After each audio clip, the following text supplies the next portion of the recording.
पता नहीं साउंड आएगा कि नहीं, क्योंकि मैं ईयरफोन नहीं लगाया हूँ।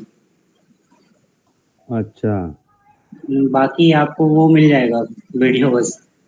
वीडियो कल से मैं चलिए, ईयरबड ले आऊंगा। कल ना। हाँ, साउंड भी रिकॉर्ड हो जाएगा। तो ये एक बार आप स्टेप मैं बता। लिख के दे दूंगा वैसे आपको। हाँ हाँ हाँ, ठीक है। शुरू करें फिर। हम्म। तो तो अभी आप ये जो बता रहे हो, हाँ अभी आप जो बता रहे हो, ये रिएक्ट जेएस है ना? हाँ, रिएक्ट जेएस है। और जो रिएक्ट नेटिव होता है वो अलग है। हाँ, रिएक्ट नेटिव मोबाइल एप्लीकेशन के लिए रहता है। तो उसको भी ऐसे ही नोड जेएस के थ्रू ही करेंगे, उसके कमांड बिल्कुल हाँ, अलग है क्या? सेम रहता है, थोड़ा सा अलग रहता है इससे। हाँ। हाँ, उसका जो है ना थोड़ा सा अलग रहेगा इससे। तो जो बाकी मोबाइल ऐप आजकल आजकल जो मोबाइल ऐप बनता है, वो रिएक्ट हम्म जेएस में ज्यादा बनता है कि फ्लटर में बनता है? फ्लटर में ज्यादातर बनता है, लेकिन रिएक्ट नेटिव जिनको आता है वो रिएक्ट नेटिव में भी बना लेता है। ज्यादा माइनर मतलब डिफरेंस है दोनों में। थोड़ा मोड़ा परफॉर्मेंस का है और साइज का। जो बंडल बनता है रिएक्ट नेटिव का, उसका बंडल थोड़ा साइज में ज्यादा रहता है, और हाँ, उसका परफॉर्मेंस माइनर एकदम आपका डिफरेंस रहता है। जैसे रिएक्ट आपका इंस्टाग्राम है, वो रिएक्ट नेटिव में बना है। इंस्टाग्राम रिएक्ट नेटिव में बना है, अच्छा अच्छा। हाँ, एक मिनट चलिए। में चार्जर लेके आ रहा था। हम्म।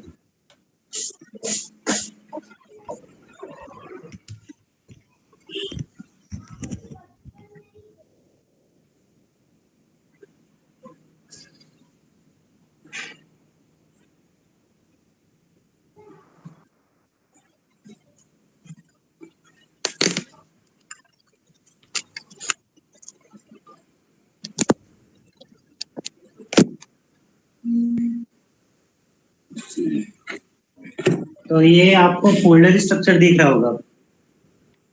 फोल्डर स्ट्रक्चर, हाँ दिख रहा है आपके पास।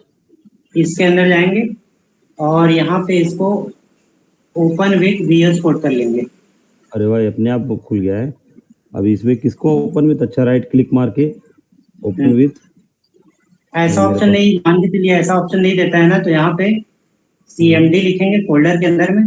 फोल्डर हाँ, जो पाथ रहता है उसमें, और वहां पे हाँ लिख देंगे यहाँ पे कोड और नहीं, डॉट। आगे आगे आगे आगे आगे ओपन विथ।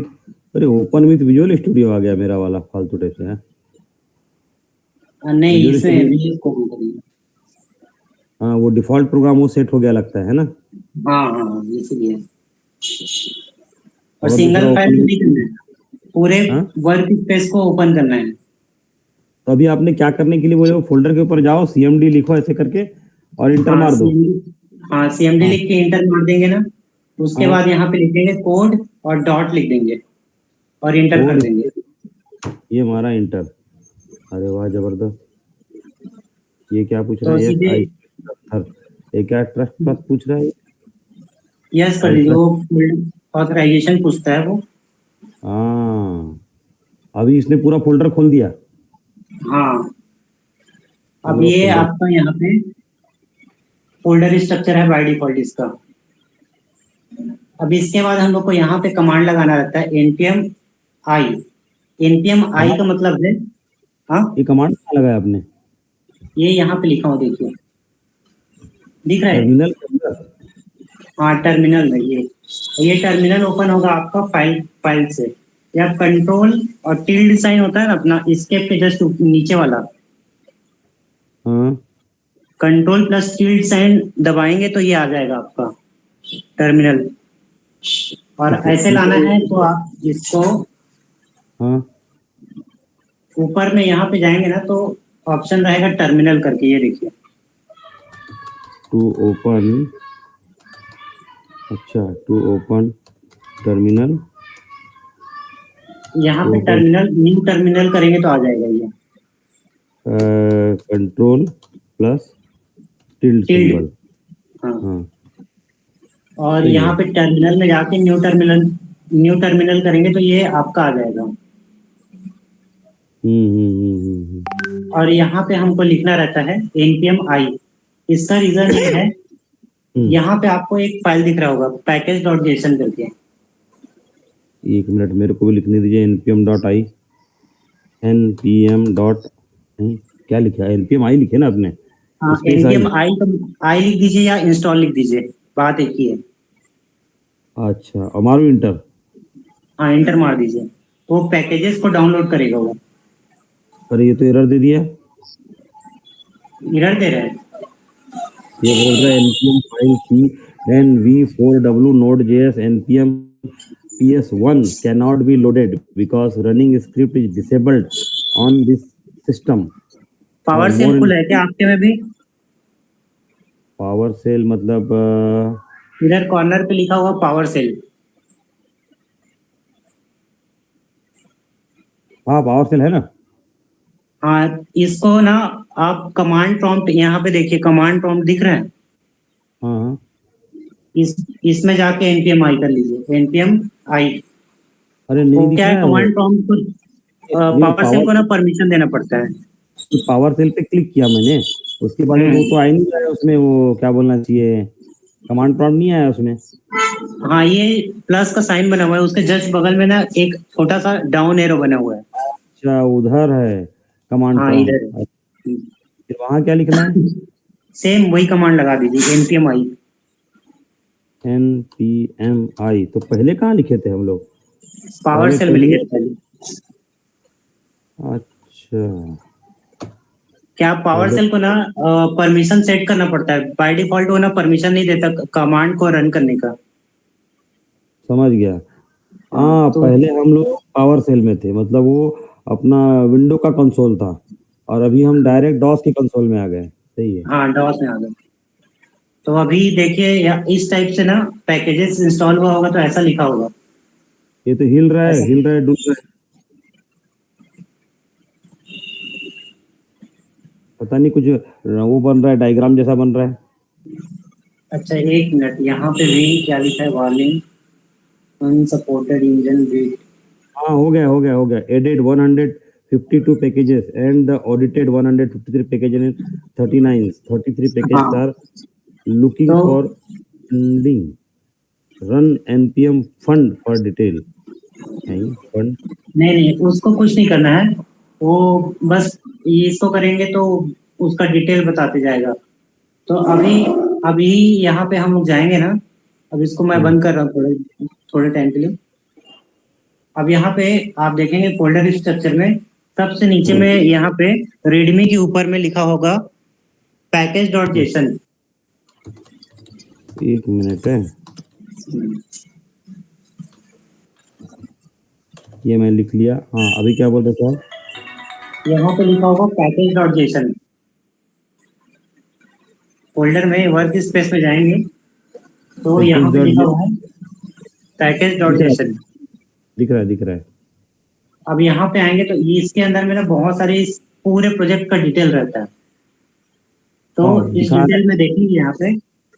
हाँ तो लिखा है डिपेंडेंसीज और हाँ। देव डिपेंडेंसीज।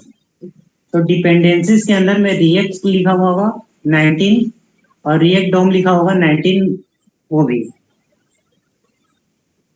रिएक्ट डोम हाँ दिख रहा है। तो ये दो पैकेजेस जो है रिएक्ट के लाइब्रेरी को डाउनलोड कर किया है, मतलब जो भी डिपेंडेंसीज हमको रिक्वायर्ड होगी उसको हम्म, npm आई करके हम लोग इंस्टॉल करेंगे तो इसी के अंदर में आते जाएगा वो डिपेंडेंसीज के अंदर में। समझ गया। और कुछ डेवलपमेंट के लिए हमको डिपेंडेंसीज चाहिए रहता है, जैसे नोड हम्म, मॉन हो गया, ये ESLint हो गया। तो वो सब इसके अंदर में आता है, देव डिपेंडेंसी। बंडल में ये देव डिपेंडेंसी बंडल में नहीं जाता, लेकिन हम्म। डिपेंडेंसी जो रहता है बंडल फाइल के अंदर जाता है। अच्छा हम्म।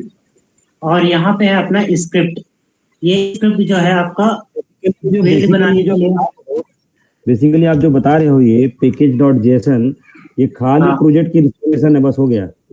हाँ, पूरा प्रोजेक्ट का इसमें डिटेल रहता है, जैसे प्रोजेक्ट का नाम क्या है अपना, लिखे थे हाँ। Folder structure. ये लेकिन इसका कोई प्राइवेट मतलब तो टाइप है का नहीं है। इसको, मैं बोला इसको तो हम कभी चेंज नहीं करेंगे ना। नहीं नहीं, इसको चेंज नहीं करेंगे, लेकिन जितने भी पैकेजेस इंस्टॉल करेंगे इसी के अंदर आते जाएगा। हाँ वो अपने तो पैकेज कैसे इंस्टॉल करेंगे, जैसे अभी npm आई की है तो हाँ, इसमें। npm आई, उसके बाद पैकेज का नाम, जो भी पैकेज इंस्टॉल करना है उसके उस पैकेज का नाम।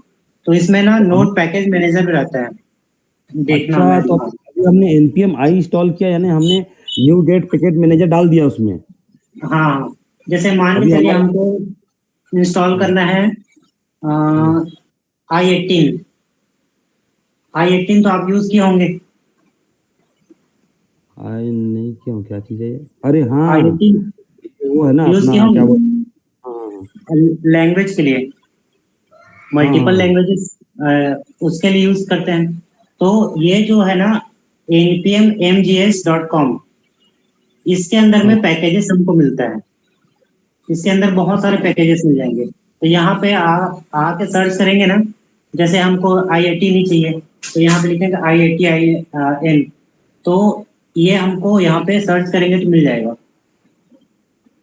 ये देखिए। npmjs.com। तो ये npm मतलब न्यू गेट पैकेट मैनेजर है ना ये? हाँ, ये इसके अंदर पूरे पैकेजेस रहते हैं, अच्छा। अलग अलग टाइप के पैकेजेस यहाँ से हम लोग डाउनलोड कर सकते हैं। हाँ हाँ। तो वही, जैसे इसको डाउनलोड करना है हमको, मान के चलिए ये हाँ। वाले को, तो यहाँ पे उसका कमांड भी दिया रहता है npm i आई 18 ऐसा करके लिखा हुआ है, ये दिख रहा होगा। npmjs.com। हाँ, लेकिन इसको इंस्टॉल नहीं करना है अभी फिलहाल, अभी बस बता रहा था कि ये यूज क्या होता है। तो जैसे इसको हम लोग इंस्टॉल करेंगे तो यहाँ पे ना डिपेंडेंसी के अंदर में वो आके हमको दिख जाएगा यहाँ पे, अच्छा इसके जस्ट नीचे में। अच्छा, और और ये कुछ, सब कुछ कमांड से इंस्टॉल होगा, है ना? हाँ, कमांड से इंस्टॉल होगा। और अच्छा, यहाँ पे जो है अपना स्क्रिप्ट करके लिखा हुआ है। और हटाना होगा कोई पैकेज तो? अभी npm i स्पेस पैकेज का npm नाम ना। npm i से इंस्टॉल होता है तो npm अनइंस्टॉल से अनइंस्टॉल हो जाएगा। अनइंस्टॉल लिखना पड़ेगा? हाँ, लिखना अच्छा, यू पड़ेगा यू npm npm अनइंस्टॉल, और जो भी हाँ, पैकेज है उसका नाम, तो हटा देगा वो। वो हटा देगा। अच्छा, यहाँ मैं लिख लेता हूँ भाई, ये वाला चीज बड़ा अच्छा बताया आपने। npm i press enter to install new get package manager, it will enable the npm. After this we can install any package in our project with the help of npm i command.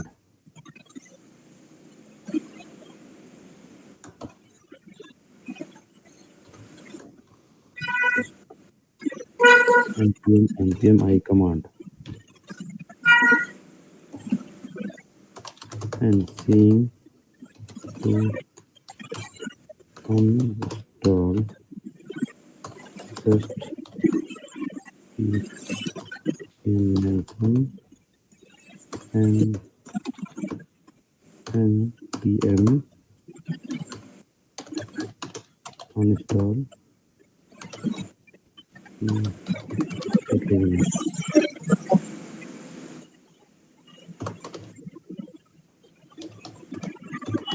package name लिख लेता हूँ, कहीं भूल गया तो। हम्म, बड़ी गजब गजब की चीजें हैं, लेकिन क्या से क्या होती है। ये हो गया ना। हाँ, अब इसके बाद है अपना स्क्रिप्ट। स्क्रिप्ट के अंदर में लिखा रहता है कि आप, कमांड है बेसिकली ये। तो हम्म, देव जो है आपका, npm रन देव करेंगे तो ये प्रोग्राम को रन कर देगा, जैसे मैं दिखा रहा आपको। हम्म, ये हम लोग का टर्मिनल है। टर्मिनल के अंदर लिखेंगे npm रन देव, तो ये क्या करेगा, इस प्रोग्राम को रन कर देगा। और एक यहाँ पे लोकल सर्वर में ये आपका ऐसा रन हो जाएगा, npm रन देव। ये लिखा हुआ है आपके स्क्रिप्ट के अंदर में, ये जो यहाँ पे आएंगे ना, ये स्क्रिप्ट है हम लोग का, तो यहाँ पे लिखा हुआ है रन देव। कहाँ लिखा है? ऊपर में हाँ, ये देव करके लिखा है ना। स्क्रिप्ट के अंदर लिखा है देव लिखा है, और रनदेव तो नहीं लिखा हाँ, है। तो रन npm के साथ रन लिखते हैं ना, तो वो कोई भी स्क्रिप्ट को रन करता है। तो यहाँ पे स्क्रिप्ट का नाम क्या है? देव है, बिल्ड है, लिंट है, प्रीव्यू है, ऐसा है। तो बिल्ड उस क्या? कमांड को वो रन कर देता है। आप खुद का भी स्क्रिप्ट यहाँ पे बना सकते हैं और डाल सकते हैं यहाँ पे। मैं बोला बिल्ड क्या चीज है? बिल्ड जो है बंडल बनाने के लिए है। अभी कंट्रोल बंडल एंटर फाइल मारेंगे। बनता है उसको, उस बंडल अच्छा, फाइल को ही बिल्ड बोलते हैं। हाँ। अभी हमारा जो डिफॉल्ट प्रोग्राम बना वो यही बना हाँ जो अभी आप दिखा रहे हैं।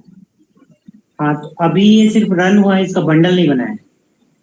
होता है क्या है, डायरेक्ट इसको हम लोग ऐसे डिप्लॉय नहीं कर सकते। जैसे इसको हाँ। आपको उसमें डालना है, मान के चलिए GoDaddy वगैरह में हम्म। स्टैटिक। आप ये मान के चलिए आपका साइट जो है स्टैटिक साइट है, तो इसका हम्म। बंडल ये जैसे हम लोग डायरेक्ट उसमें डाल सकते हैं। जो हम्म। हम लोग का क्या रहता है, उसको क्या बोलते हैं, होस्टिंगर या GoDaddy में जो होस्टिंग के लिए मिलता है, उसके हम्म। पब्लिक फोल्डर में लेके डाल देंगे तो सीधा वो जो लिंक रहेगा उसमें हम लोग को दिखना स्टार्ट हो जाता है। ये वाला लिंक डाल दिए तो? ना ना, ये लिंक नहीं, उसको मैं बाद में बताऊंगा, अभी कंफ्यूज हो जाओगे आप। अच्छा अच्छा, मैं समझ गया, ये तो एक्सप्रेस है, मैं समझ गया। हाँ ये तो एक्सप्रेस है ना, ये तो अभी उसने वर्चुअल सर्वर बना लिया उसने। हाँ, ये अभी वर्चुअली चल रहा है, जैसे मैं आपको बिल्ड का भी बना के दिखा रहा हूँ। अच्छा, बिल्ड भी अब ये आगे दिखा दो। यहाँ पे इसको इसको स्टॉप CLS करूँ? से तो पता होगा आपको, मैं बोला टर्मिनल क्लियर कर देते हैं। नहीं, मैं बोला ये नहीं नहीं मालूम नहीं है, रुको एक मिनट, लिखने दो सब चीजें। npm रन देव। npm रन देव करेंगे तो आपका प्रोग्राम रन होगा। अच्छा, through this command we can run the project, then compiler will provide one virtual link to launch project in browser। सही है। और अब देखिए, मान के चले हम लोग को इसका बंडल बनाना है, तो बंडल बंडल। बंडल हाँ, बंडल फाइल जनरेट करना है इसका। तो उसके लिए कुछ नहीं, npm रन, यहाँ पे लिखा हुआ है बिल्ड, वो बिल्ड लिख देंगे, यहाँ पे लिखा है बिल्ड। ये जो पुराने कमांड थे, हम्म, इसको क्लियर करने के लिए क्या कमांड बताया आपने? CLS। यदि उबंटू यूज करेंगे तो क्लियर लिखना पड़ता है, क्लियर या क्लीन लिखना पड़ता है। एक मिनट, माइक्रोसॉफ्ट विंडोज वर्जन, अरे यार, ये मैं कहाँ डालूँ इसको? कमांड कहीं और लिखना पड़ेगा, नोट कहीं और लिखना पड़ेगा, दो फाइलें खोलनी पड़ेगी, तभी बात बनेगी। रिएक्ट के अंदर न्यू नोटपैड, कमांड 1 के अंदर मैं डाल देता हूँ, सेव कर देता हूँ, बंद कर देता हूँ, खलास। और अभी आपने क्या बताया मेरे को? वहाँ पर जाओ बोले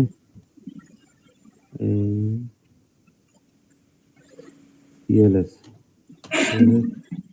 क्लियर। अरे नहीं हुआ क्लियर? किसके लिए? क्लियर करने के लिए बोले ना आपने? हाँ नहीं, जैसे उबंटू यूज करते हैं ना, उबंटू, हम्म। उसमें लिखना पड़ता है क्लियर या क्लीन लिखना पड़ता है। तो यहाँ क्या किए? यहाँ तो CLS किया, CLS करे CLS, कुछ उससे हुआ नहीं ना? टर्मिनल क्लीन हो जाती है। नहीं, मेरे टर्मिनल में CLS लिखा तो कुछ हुआ ही नहीं। वहां तो वो दिखाया था, पहले उसने वर्चुअल वाली पाथ दिखाया था, फिर network use host to expose दिखाया था, फिर प्रेस एज आप इंटर विंडोज है। ही यूज कर रहे हैं ना अभी? हाँ, विंडो यूज कर रहा हूँ मैं। हाँ, तो उसमें CLS काम तो करेगा, CLS। नहीं नहीं, वो कमांड ही नहीं आया, वो कमांड प्रॉम्प्ट नहीं आया, वो कमांड प्रॉम्प्ट के बिना ही वो वाइट, मैंने पहले जो लिखा था ना npm रन देव, तो उसके बाद हाँ में क्या हाँ हुआ था, folder आया था, वाइट आया था, है ना? हाँ उसके हाँ बाद में फिर वर्जन दिखाया, फिर उसने लोकल दिखाया, फिर नेटवर्क दिखाया, फिर प्रेस एच दिखाया, उसके बाद वो अच्छा, आया नहीं उसको ना। आप काटे नहीं शायद मेरे ख्याल से, जैसे मैं npm रन देव किया। अच्छा अच्छा, वेबसाइट बंद करूंगा तब कटेगा वो क्या? हाँ, कंट्रोल सी करके इसको काटना पड़ता है, वेबसाइट बंद नहीं करना है। यही टर्मिनल में ना, इस टर्मिनल टर्मिनल पे क्लिक करना है आपको, और कंट्रोल हाँ सी करके ऐसे यस करके काट देना है। ओके, समझ गया समझ मैं गया समझ गया। बताना भूल गया था आपको। हाँ, बड़ा टेक्निक है भाई इसमें, तो किसी को पता नहीं लगेगा तो कोई जिंदगी में नहीं कर पाएगा।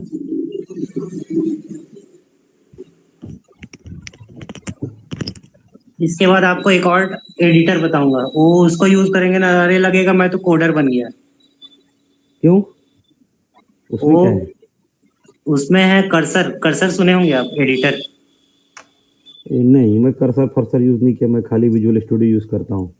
हाँ, तो कर्सर क्या है, आप सिर्फ कमांड लिखिए मेरे को ये एप्लीकेशन बना के दो, वो खट हाँ, खटावन बना के दे देगा आपको। अरे कर्सर तो एआई टूल है ना? हाँ हाँ। हाँ हाँ, सुना मैंने इसके बारे में। कर्सर, मैं उससे देखिए अपने प्रोजेक्ट का पूरा डॉक्यूमेंटेशन बनवा दिया। ये। अच्छा। लेकिन वो सब बहुत फालतू चीज है, लेकिन वो सब चीज को यूज करेंगे तो आपका स्किल खत्म हो जाएगा ना। हाँ, स्किल खत्म हो जाएगा इससे, लेकिन हाँ कुछ अभी, कुछ चीजों के लिए है, जैसे फास्ट काम करना है तो ये इसका यूज करना पड़ेगा। हाँ वो थोड़ा मोड़ा काम के लिए चलेगा। अब कभी कभी किसी को बेवकूफ बनाना है, आज ही बना दिए प्रोजेक्ट तो कर देंगे यूज हम लोग हाँ। भी। ठीक है, ये हो गया ना। फिर इसमें हम हाँ लोग सीएलएस से इसको क्लियर कर दिए। सही है। हो गया आपका भी? हाँ, वो तो हो गया, हो गया। हो गया ना। हाँ अब ये लिंट जो है आपका, यहाँ पे देखिए eslint.config.js करके लिखा है। हाँ उ- उस स्क्रिप्ट को रन करने के लिए ना, ये eslint क्या है आपका, बेसिकली जावास्क्रिप्ट को इसमें स्ट्रिक्टली आपका मतलब सिंटेक्स को चेक करता है ये। तो कहीं पे भी आप अच्छा। सिंटेक्स गलत लिखेंगे ना, तो वो हाँ। उस चीज को ये चेक करने के लिए ये स्लेंट काम करता है यहाँ पे। हम्म। और ये प्रीव्यू वाले का ना मैं भी यूज नहीं किया हूँ। तो इसका मैं देखना पड़ेगा क्या है इसका यूज। मेरे ख्याल से ये भी रन करके ही देता होगा, npm रन हम्म। प्रीव्यू, रन ही करता होगा लगता है ये भी। क्या है प्रीव्यू में?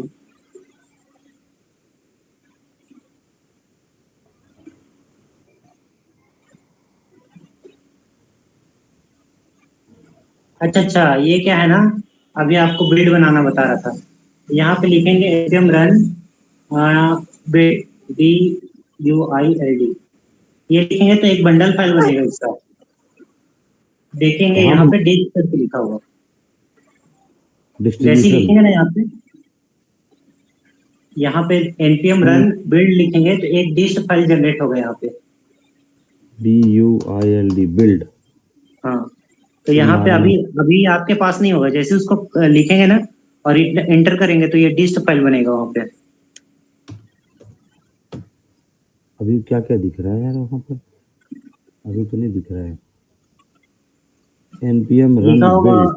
बिल्डिंग फॉर प्रोडक्शन, ऐसे वैसे करके लिखा होगा। हाँ कुछ कुछ तो आ गया उधर। दिख गया ना। हाँ आ गया, डिस्ट्रीब्यूशन, डिस्ट्रीब्यूशन अब फोल्डर ये आ गया। हाँ, ये डिस्ट फोल्डर आया हुआ ना, इसको देखना है, उसके लिए कमांड होता है ये npm प्रीव्यू, npm हाँ। Run preview. अच्छा, अभी इसमें असेट में गया तो इसका पूरा जेएस फाइल उसके अंदर डाल दिया, हाँ, ये और इसी बंडल में फाइल और एक वाइट फाइल है। है। हाँ, तो इंडेक्स एसेट्स के फाइल अंदर बनाइए। जेएस फाइल रहेगा आपका, और सीएसएस फाइल रहेगा, और आपका इमेज लोगो ये सब रहेगा, वो सब इसी के अंदर आ जाएगा। असेट के और अंदर आ जाएगा। हाँ, और ये रिएक्ट जो है आपका सिंगल पेज एप्लीकेशन है, तो सिर्फ एक तो एचटीएमएल फाइल मिलेगा आपको यहाँ पे। अच्छा, रिएक्ट सिंगल पेज है? मैं तो सुना था एंगुलर सिंगल पेज है। नहीं, ये भी रिएक्ट भी सिंगल पेज एप्लीकेशन है, अरे बनाता यार, है तो मतलब। फिर तो इसमें ज्यादा बड़ा सॉफ्टवेयर बनाएंगे तो स्लो हो जाएगा वो तो। नहीं, बिल्कुल भी नहीं होता, क्योंकि इसका एडवांटेज वही है कि ये जो है वर्चुअल डोम यूज करता है। तो जिस हाँ टाइम पे जो भी फाइल खोलोगे वही बस खुलता है, फिर उस वो डोम से उसको रिमूव मार देता है ये। जैसे वर्चुअल मान के डोम चलो बोले अभी तो मैं होम स्क्रीन में हूँ। Data object manipulator. हाँ क्या चीज? पर तो समझ गया डाटा ऑब्जेक्ट है ना वो। तो अब ये इसको एक बार, एक मिनट, तो अब इसको देखना है ना।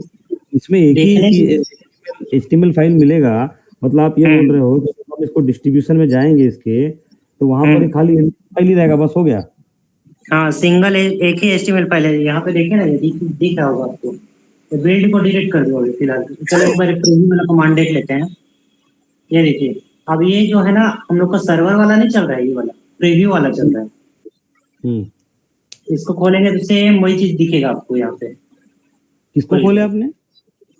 प्रीव्यू किया ना, ये command npm npm run preview. Run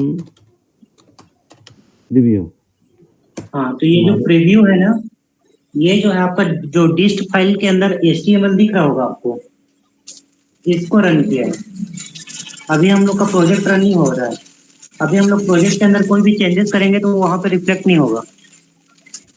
हाँ, मतलब मेरा जो पब्लिश फाइल है उसको खोल रहा है। हाँ, ये जो बंडल बन चुका है, उसको खोला है। अब फिर से जब चेंजेस करेंगे और फिर से बंडल बनाएंगे, तब जाके वो तब आएगा। चेंजेस हमको उसके अंदर दिखेगा। जबरदस्त आइडिया भाई। इसके बारे में तो मेरे को लिख लेना चाहिए। बड़ी हम्म। खतरनाक चीज बताई आपने। 1 मिनट रुको। आप लिख लीजिए, मैं ना 2 मिनट में आ रहा हूँ। हाँ हाँ। npm Dev npm run build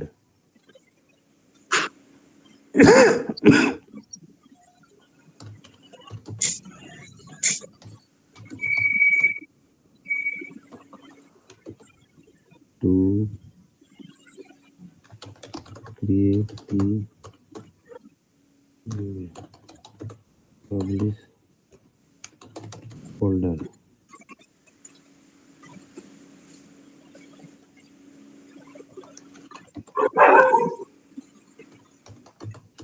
Run the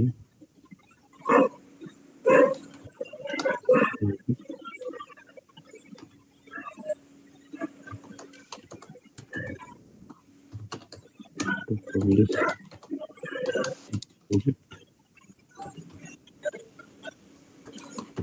to check syntax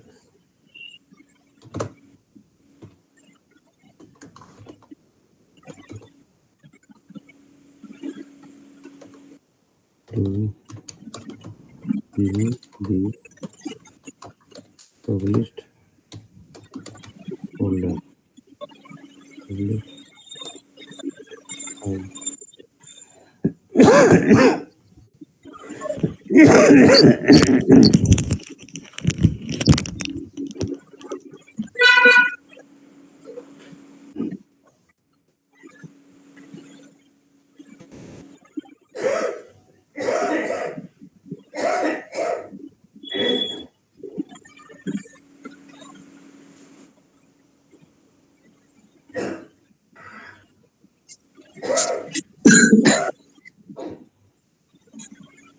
हो गया ना?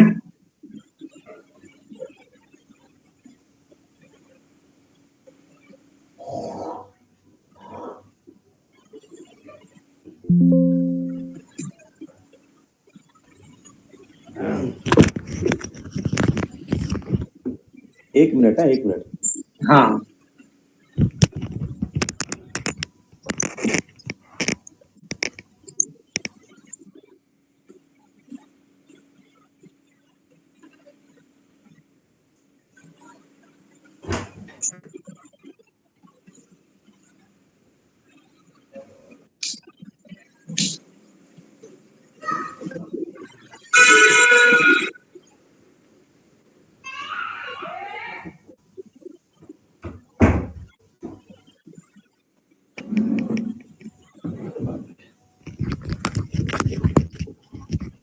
हेलो।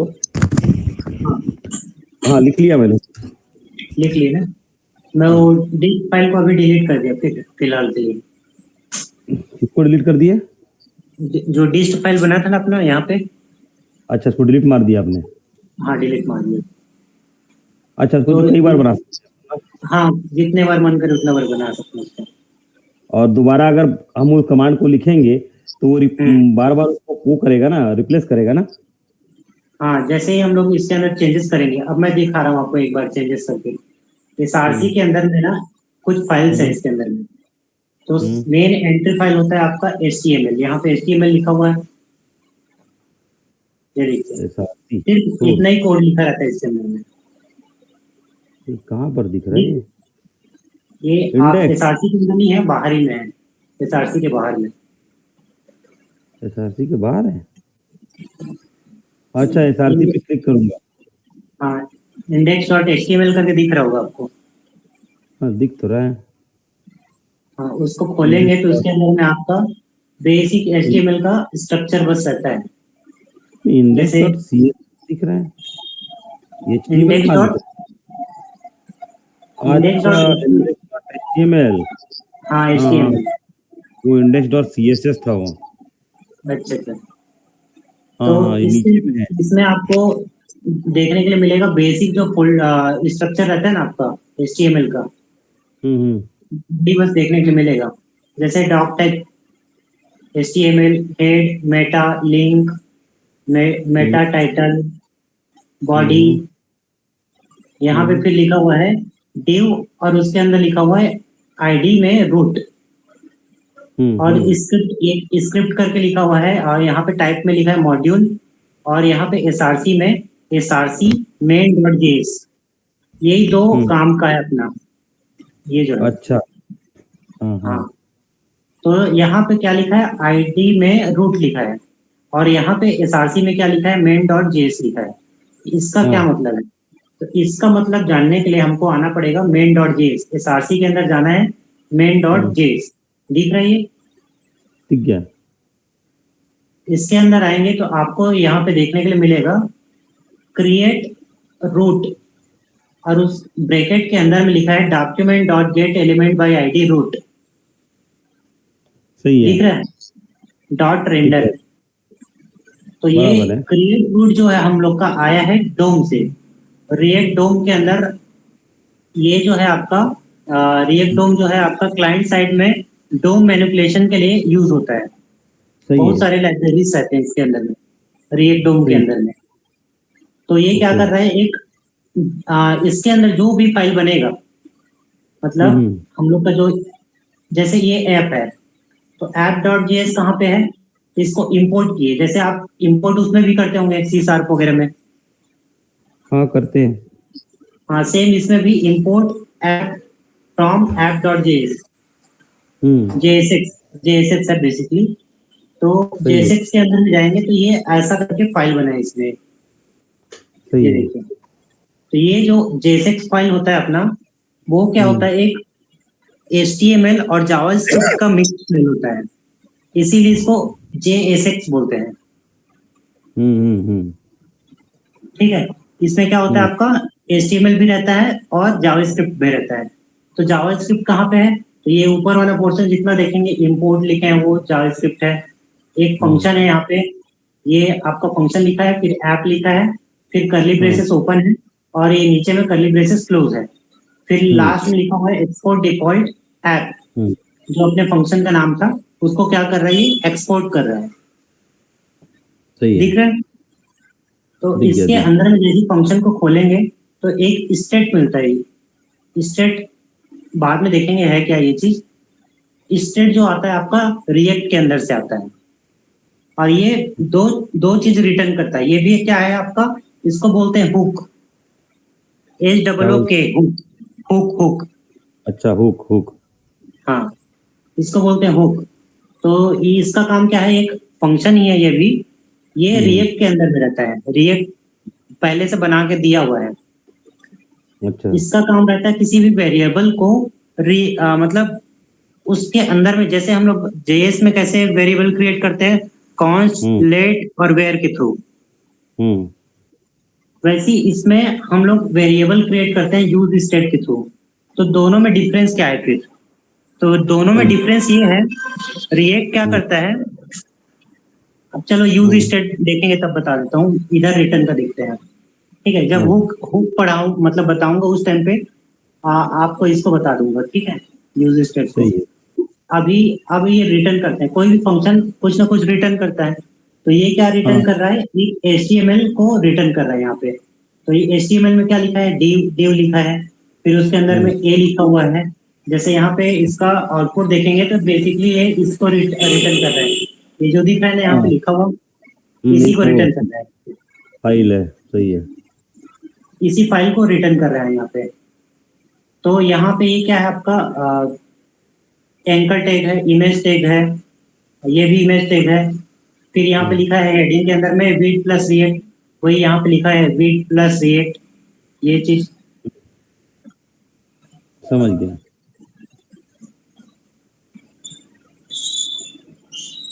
ये हो क्या रहा है, इसको हैंग हो गया मेरे सिस्टम में।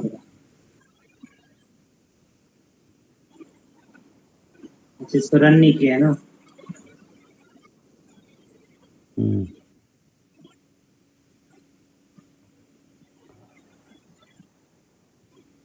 ये तो वीट प्लस रिएक्ट करके लिखा है, वही चीज यहाँ पे लिखा हुआ है आपका, वीट प्लस रिएक्ट हेडिंग के अंदर में। और ऊपर में दो इमेजेस दिख रहा है आपको, एक ये वाला एक ये वाला, एक वीट का इमेज है, एक रिएक्ट का लोगो है।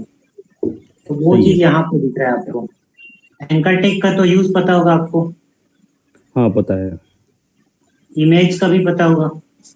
पता है, पता है। तो ये दो चीज यहाँ पे वही हम्म। इमेजेस है। इस पे क्लिक करेंगे तो वीट पे शायद चले जाएगा।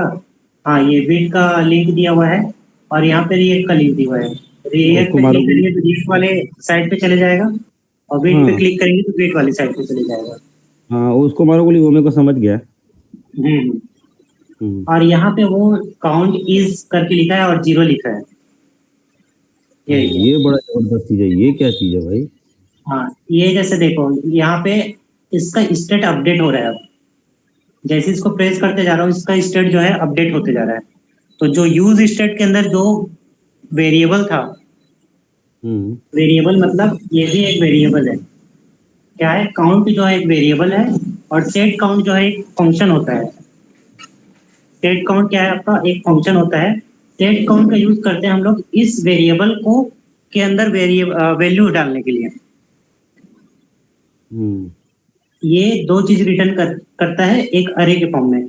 तो ये हम लोग क्या किए हैं यहाँ पे, डी स्ट्रक्चर किए हैं अरे को। यूज स्टेट एक अरे रिटर्न करेगा, उस अरे के अंदर में हमको मिलता है, एक पहला जो रहेगा आपका वेरिएबल होगा और दूसरा होगा फंक्शन। आ रहा है ना समझ में आपको? काउंट उसका वेरिएबल है और सेट काउंट एक फंक्शन है।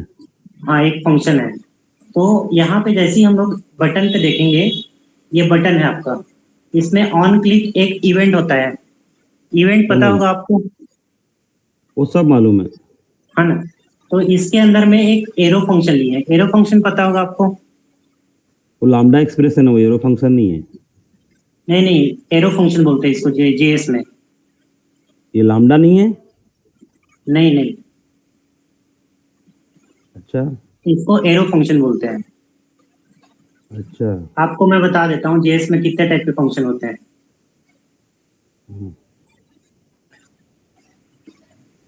जैसे अपन लिंक को यूज करते हैं तो इसको लैम्बडा एक्सप्रेशन बोलते हैं ना।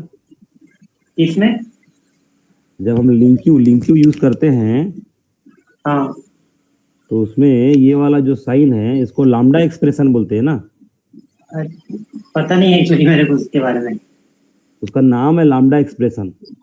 वो शायद अच्छा, किसी आदमी के नाम पे पड़ा है वो। हाँ। हाँ हाँ। तो जैसे यहाँ पे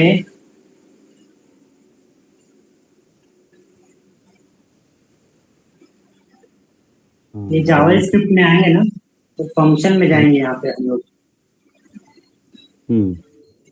फंक्शन फंक्शन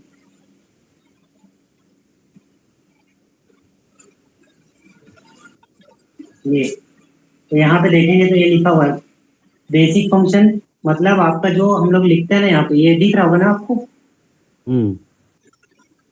तो ये आपका जेएस में बेसिक फंक्शन है। तो बेसिक फंक्शन तो बनाने के लिए सबसे पहले लिखते हैं फंक्शन, फिर फंक्शन का नाम, फिर ब्रैकेट के अंदर में आपका पैरामीटर रहता है, फिर करली ब्रेसेस ओपन, करली ब्रेसेस क्लोज, और ये आपका फंक्शन का ब्लॉक रहता है जिसमें रिटर्न वगैरह करते हैं वो, ठीक है ना। बराबर है। ये ये आपका बेसिक फंक्शन हो गया। उसके बाद आता है आपका एरो फंक्शन। एरो फंक्शन ये आपका, जैसे इसको आप एज अ वेरिएबल भी क्रिएट कर सकते हैं एरो फंक्शन को। जैसे यहाँ पे लिखे हैं माई फंक्शन इक्वल टू, यहाँ पे ब्रैकेट ओपन किए क्लोज किए और यहाँ पे एरो डाले और यहाँ a इंटू बी लिख दिए। तो इस फंक्शन को यूज करना होगा तो क्या करेंगे हम लोग, माई फंक्शन लिखेंगे उसके अंदर में, और जैसे फंक्शन कॉल करते हैं वहां पे जैसे 10 और 5 डाल दिए तो हमको रिटर्न कर देगा कितना, और 10 और 5 डालेंगे तो हो जाएगा 50।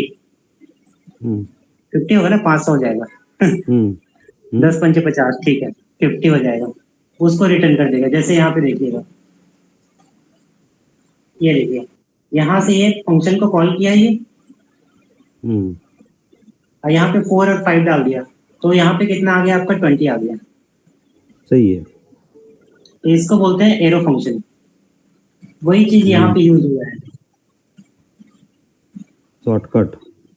हाँ, तो यहाँ पे क्या है, एक एरो फंक्शन बना है और उसके अंदर में हम उस फंक्शन को कॉल कर लिया है जो ऊपर स्टेट के अंदर था ये।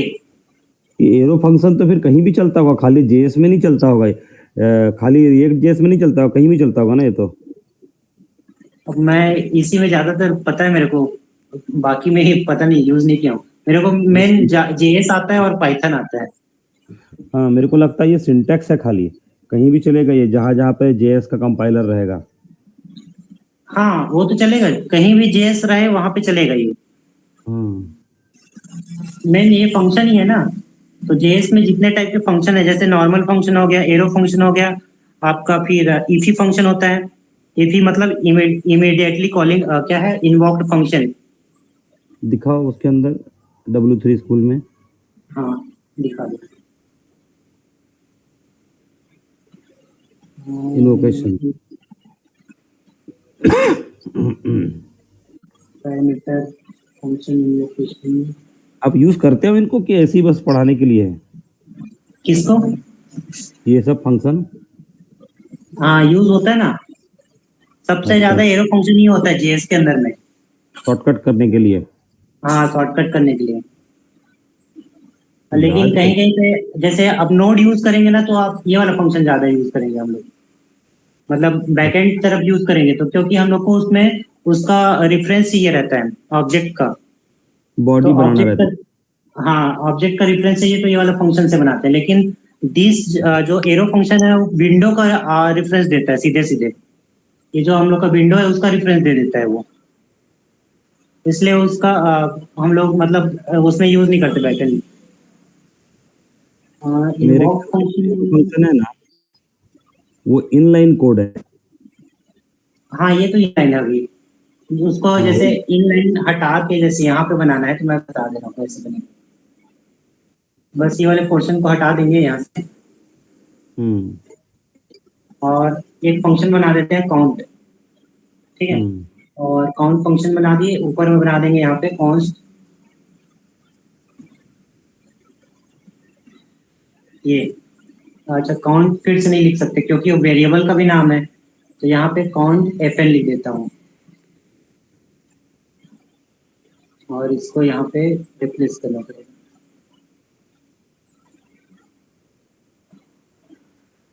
ये, और ये बराबर है। फंक्शन तो फंक्शन के जैसे कॉल करना पड़ेगा।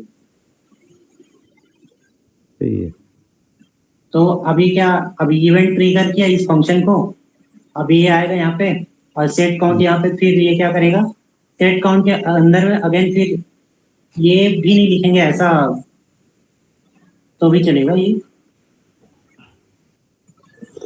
हाँ नहीं नहीं, ये लिखना पड़ेगा। इसका अंदर वाला पोर्शन बता रहा हूँ बेसिकली हो क्या रहा है। ये क्या करता है, ये जो दिख रहा है ना काउंट लिखा है यहाँ पे, ये हम्म एक्चुअली में क्या रहता है, प्रीवियस वैल्यू होता है ये ऐसा। ये क्या है आपका प्रीवियस वैल्यू, प्रीवियस वैल्यू मतलब अभी कितना है, 0। तो यहाँ पे क्या आएगा, 0 आएगा। जैसे ही दबाएंगे तो 0 आएगा, तो 0 + 1 करेगा तो 1 हो जाएगा। 0 पहले इनिशियली आपको यहाँ पे दिखेगा 0, वहां पे है। हम्म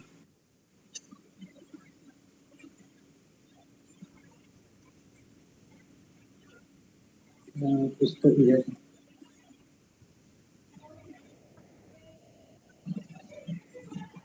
हुआ। रिएक्ट टू मेनी रेंडर क्यों हो गई है?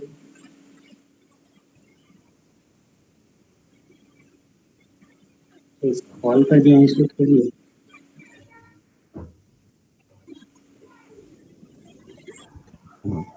वैसा नहीं है वो, मैं बता रहा हूँ आपको कैसा है वो ऊपर में जो कांस्टेंट लिखे हैं ना, हाँ तो उसने क्या किया, काउंट को एक कांस्टेंट वेरिएबल बनाया और सेट काउंट जो एक फंक्शन डिक्लेयर कर दिया, और नीचे में आकर के वो जो काउंट है उसको एज ए पैरामीटर पास कर रहा है हर बार क्लिक इवेंट पे, और काउंट की वैल्यू बढ़ रही है, लेकिन क्योंकि कांस्टेंट डिक्लेयर्ड है तो उसकी वैल्यू रीसेट नहीं हो रही बार बार। अगर मैं कांस्टेंट की जगह वेरिएबल लिख दूं तो हर बार वन का वन ही पड़ा रहेगा, वहां पर आगे नहीं जाएगा वो। करो ऊपर में इसको वेरिएबल करके दो, आपकी किसको वैल्यू बोल रहे हैं? ऊपर टॉप पे जो कॉन्स्ट लिखा है ना उसको वेरिएबल कर दीजिए, अच्छा हाँ। और उसके बाद में उसको वेबसाइट को चलाइए और रन करिए, क्लिक करते रहिए, वो आगे नहीं जाएगा, वही कहीं लटका रहेगा। अभी फिलहाल इसमें क्या इधर आ रहा है समझ नहीं आ वो आपने उसमें उसको डिक्लेयर गलत गलत कर दिए ना, उसको अपना वाला कोड हटाइए, वही कोड को ओरिजिनल कोड को लेके आइए रहा। और फिर को वेरिएबल करके देखिए। ये हो गया, इसको वेयर कर दूं। हाँ उसको वेरिएबल कर दीजिए, अब चलाइए। ये शायद रन नहीं किए थे, रन तो है। रन अपडेट नहीं हो रहा है वो, इसीलिए। अब देखो कमाल उसको। कहीं कुछ छेड़ डालने करता है। छेड़े नहीं है, इसका क्या हो गया होगा, आ तो गया। ये पोर्ट चेंज हो गया क्या? हाँ वो पोर्ट कन्फ्लिक्ट हो गया था। अभी भी देखिए हो रहा है। नहीं उसको वेरिएबल के फिर भी हो रहा है, हाँ कांस्टेंट नहीं है। नहीं बता, वही चीज तो बता रहा था आपको वहां पे। ऐसा वो क्या कैसे? रहा है ना, जैसे ये यहाँ पे इनिशियली 0 है, तो सेट हम्म, काउंट क्या करता है उसके अंदर में वैल्यू को ना, यहाँ पे ये जो काउंट दिख रहा है आपको, ये क्या है, प्रीवियस वैल्यू है आपका। अब प्रीवियस वैल्यू +1 करेंगे तो ये क्या करता है, उसको प्लस करते जाता है प्रीवियस वैल्यू को। तो ऐसा है। वेरिएबल रिसेट क्यों नहीं हो रहा है लेकिन? वेरिएबल यहाँ पे रीसेट मतलब? मतलब वो जो काउंट है एक वेरिएबल है ना, हाँ हाँ वेरिएबल है। वो जितने बार आप क्लिक मारोगे उतने बार तो उसको नए तरीके से रीड करता है वो, तो फंक्शन तो फिर से बार बार कॉल हो रहा है। हाँ लेकिन यहाँ वही तो खेल है रिएक्ट में। यूज स्टेट का वही खेल है। यूज स्टेट क्या कर रहा है ना, वो सीधा हम्म, अरे रिटर्न कर रहा है, और उस मतलब अरे के अंदर से फिर जो फंक्शन है आपका सेट स्टेट, हाँ सेट काउंट, वो वो काउंट जो वेरिएबल है ग्लोबल बना आपको दिया मतलब। वैल्यू रिटर्न कर रहा है। नहीं उस वेरिएबल को ग्लोबल बना दिया उसने, मतलब काउंट को पेज के लिए ग्लोबल देखिए वेरिएबल है ना वो। मैं आपको ना इसका जो फंक्शन है वो बना कैसे उसको दिखा रहा हूँ। हाँ हम्म, यूज स्टेट, हाँ मैं समझ गया, उसने इसको सेशन वेरिएबल बना दिया, हम्म, मतलब इस सेशन के लिए वो फिक्स हो गया, जब तक का सेशन बदलेगा नहीं उसकी वैल्यू फिक्स रहेगी। हाँ ये देखिए, पहला जब हो गया सेशन आपका, ये पहला वाला जो हो गया आपका वेरिएबल हो गया, और हम्म दूसरा वाला हो गया आपका इसमें फंक्शन सेट स्टेट एक्शन, एक एक्शन बना दिया, और ये जो एक्शन होगा एक फंक्शन रहता है। हम्म ओके, ये ये देखिए प्रीवियस स्टेट लिखा है ना यहाँ पे, ये क्या करता है, प्रीवियस वैल्यू को रिटर्न करता है। यहाँ पे उसका हम्म दिया भी है एग्जाम्पल वगैरह। प्रीवियस वैल्यू को रिटर्न करता है, हम्म, रिकर्सन रिकर्सन कर रहा है मतलब। हाँ रिकर्सन कर रहा है। तो यहाँ पे हम्म लेकिन हमको कॉन्स्ट ही ज्यादा यूज करना है, वेर का यूज नहीं करना है, क्योंकि फिर वैसे में डर रहेगा कि हम लोग का जो वेरिएबल है वो कहीं से हम्म छेड़खानी ना हो जाए। इसलिए फंक्शन भी हम्म, जब तक हम लोग को उस वेरिएबल को मतलब मॉडिफाई करने का जरूरत नहीं है, तब तक कॉन्स्ट का ही यूज करना है हमको। ऐसा बराबर है। बराबर, सही है। तो वही यहाँ पे क्या कर रहा है, ये जो सेट काउंट है वो यहाँ पे प्रीवियस वैल्यू रिटर्न कर रहा है। तो उस प्रीवियस वैल्यू पे हम लोग +1 कर रहे हैं, वही चीज वहां पे रिफ्लेक्ट हो रहा है यहाँ पे। तो सही उस है, स्टेट के अंदर में वो वैल्यू बार बार अपडेट होते जा रहा है, ऐसा है। समझ गया समझ गया। अब मान के चलिए पूरे फंक्शन को मैं डिलीट कर देता हूँ। ओके। अब ये फंक्शन फिर से लिखना है आपको, तो एक एक्सटेंशन आता है यहाँ पे, वो आप यहाँ पे ले सकते हैं। यहाँ पे एक्सटेंशन ये वाला दिख रहा होगा आपको। तो मतलब बेसिकली ये जो हमारा प्रोग्राम रन हो रहा है उसका हाँ पूरा का पूरा कोड app.jsx के अंदर लिखा हुआ है। हाँ, इसके अंदर लिखा हुआ है। तो फिर और भी app.cs है इसके अंदर, जैसे जो इंपोर्ट किया है, जैसे यूज स्टेट रिएक्ट से आ गया, लोगो जो है आपका एसेट्स के अंदर से आ गया। एसेट्स मतलब ये आपका ये एसेट्स, इसके अंदर में रिएक्ट का लोगो है। वो असेट का और फोल्डर है, बीट, समझ गया। हाँ ये बीट का लोगो जो है बाहर ही में है आपका। हम्म बाहर में मतलब पब्लिक के अंदर होगा मेरे ख्याल से। ये पब्लिक के अंदर में, पब्लिक को डायरेक्ट एक्सेस कर सकते हैं हम, हम्म सिलेक्ट करके डायरेक्ट एक्सेस कर सकते हैं पब्लिक फोल्डर के अंदर जो भी रहेगा। समझ गया। हम्म, तो ये है। और app.css जो है आपका एसआरसी के अंदर में नहीं, बाहर ही होगा मेरे ख्याल से। हाँ ये है ऐप एसआरसी के अंदर में बाहर में, ये आपका यहाँ पे पूरा CSS आ जाता है। तो हमको जो अपना प्रोजेक्ट बनाना है तो उसके लिए कोड लिखना किस फाइल के अंदर है? मैं बता रहा हूँ ना, अभी ये बेसिक स्ट्रक्चर है। अब इसके बाद आपको बताऊंगा कि हम लोग अपना कस्टम फोल्डर स्ट्रक्चर बनाएंगे। अरे ये जैसे फोल्डर स्ट्रक्चर हमारा नहीं है। नहीं, ये तो रिएक्ट दिया है, टेम्पलेट है ये इसका बस। लेकिन हमने तो ऐसा कोई कोड लिखा ही नहीं थे। हाँ ये टेम्पलेट भी है ना, वही तो बोल रहा हूँ। अब ये पूरा कोड मैं ये डिलीट कर दिया। अभी मान के चलिए हमको खुद का बनाना है, तो लिखेंगे यहाँ पे फंक्शन और ऐप, फिर यहाँ पे अपना ये देखिए, ठीक है। चलो पहले तो पूरा लिख लेते हैं, ऐसे में फिर कंफ्यूजन मत हो जाए।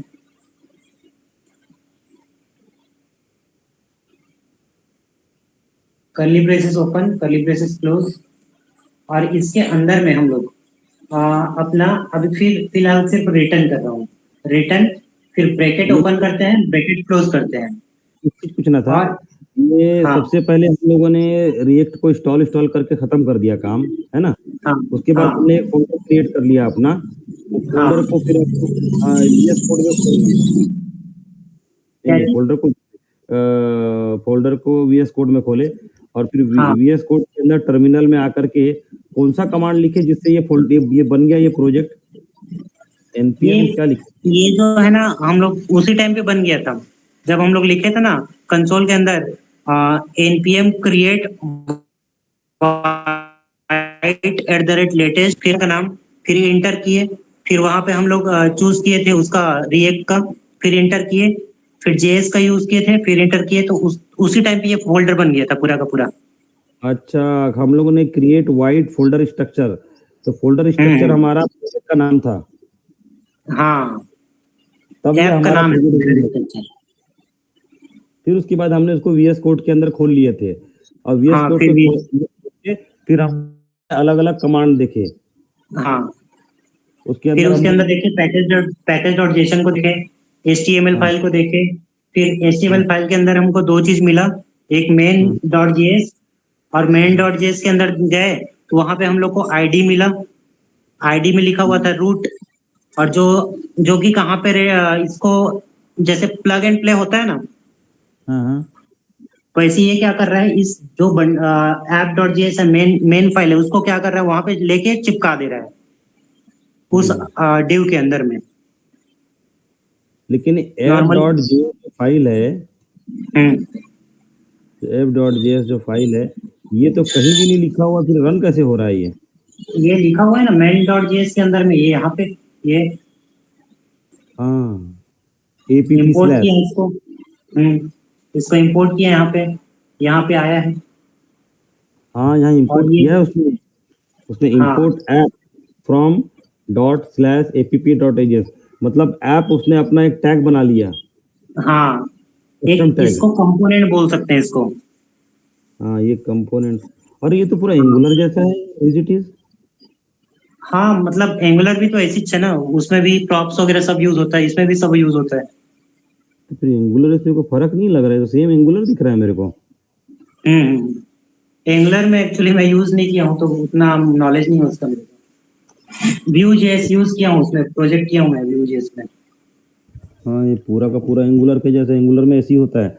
एंगुलर के अंदर भी HTML का कोड और उसका अपना जो NG कोड होता है उसको मिक्स करते जाते हैं। जैसे अच्छा। यहाँ पर आप JS का कोड और HTML का कोड मिक्स कर रहे हो, तो उसमें अपने NG कोड, हर हर कमांड के आगे NG लिखा रहता है उसमें। अच्छा। और जैसे आपने एक फाइल बना ली है, यहाँ वो फाइल एक टैग बन गया ना इंपोर्ट करने के बाद में।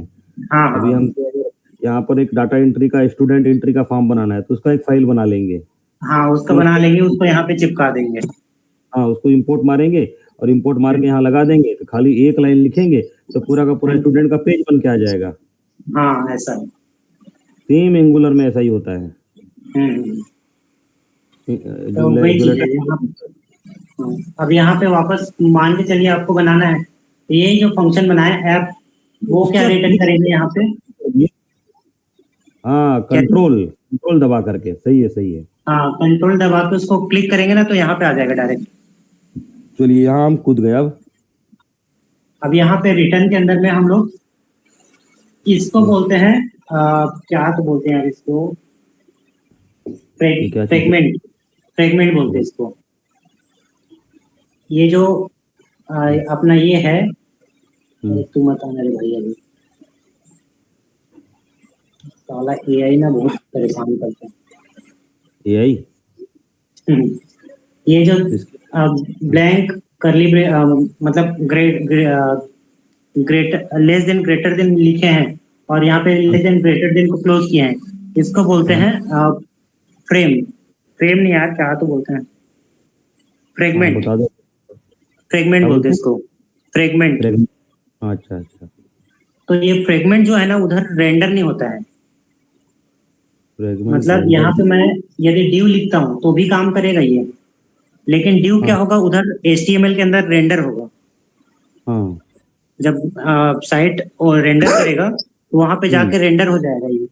लेकिन ये हाँ, फ्रेगमेंट लिखते हैं तो वो फ्रेगमेंट वो उधर रेंडर नहीं होता। अब इधर हम लोग कुछ भी लिख सकते हैं, जैसे HTML माई रिएक्ट ऐप, तो ये उधर जाके रेंडर करेगा। ये तुरंत अपडेट क्यों नहीं हो रहा है? और रन नहीं होगा प्रोजेक्ट शायद। रन है तो मैं कैसे अपडेट नहीं कर?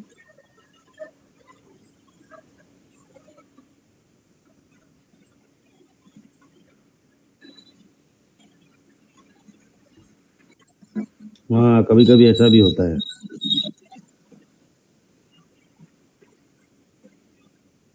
इसके अंदर तो है नहीं कुछ।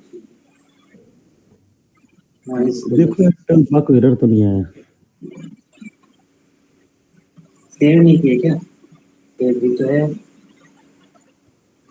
तो वहाँ कोई बग तो नहीं आ रहा, हो कंसोल में देख लो ना, आ तो रहा है हाँ बग। सीरत। हाँ app.json does not provide export। अच्छा, मेन चीज तो किए ही नहीं है, सही चीज है। एरर से क्या? ही पता चल गया। एक्सपोर्ट नहीं किया इसको, एक्सपोर्ट डिफॉल्ट नहीं किया। एक्सपोर्ट हाँ, डिफॉल्ट ये करना था। ये अब ये कमांड अगर इधर भूल जाओगे तो ये लॉन्च ही नहीं करेगा। लॉन्च ही नहीं करेगा। अब ये देखिए आपका ये यहाँ पे आ गया। इसको अभी अगर आप वो करोगे, राइट क्लिक करके, वो क्या बोलते हैं उसको, व्यू सोर्स, तो क्या नजर आएगा इसमें? इसमें आपको वही HTML जो लिखा हुआ था ना वही बस दिखेगा, देखिए।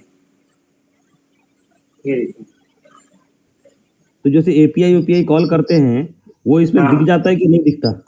दिखता है, नेटवर्क में जाएंगे तो दिखेगा वो। अरे यहाँ पे साले, नेटवर्क पे जाएंगे ना, रास्ता नहीं है। यहाँ पे दिखेगा वो। नहीं, मैं बोला API को छुपाने का कोई रास्ता नहीं है। नहीं एपीआई नहीं छुपेगा। आप उसका जो सर्वर का एड्रेस रहता है ना, IP एड्रेस, हाँ। उसको फायर जो अपना क्या आता है क्लाउड फ्लेयर, उससे हम्म। इनक्रिप्ट कर सकते हैं उसको। क्लाउड फेयर, वो जो प्रोवाइड करता है सिक्योरिटी। हाँ उससे इनक्रिप्ट कर सकते हैं IP एड्रेस को, तो उससे सर्वर तक लोग नहीं पहुंच पाएंगे। फिर भी कई लोग हैं थोड़ा होशियार, पिंग विंग करके उसको डिक्रिप्ट करके कर लेते हैं। मिल जाता है वो सब। हाँ हाँ। लेकिन नॉर्मल जो यूजर रहेगा उसको पता ही नहीं चलेगा। जैसे कई लोग रहते हैं ना, छेड़ते रहते हैं, उन लोग को नहीं पता चलेगा।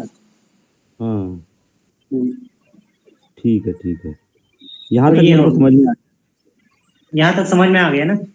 यहाँ तक आ गया समझ में। मैं भी थोड़ा हम्म, करता हूँ, 1 मिनट। हाँ हाँ। मैं भी थोड़ा कर लेता हूँ ना, थोड़ा जुगाड़ लगा लेता हूँ मैं भी इधर। ये क्या है भाई, इसको डिलीट मारता हूँ, डिफॉल्ट वाला।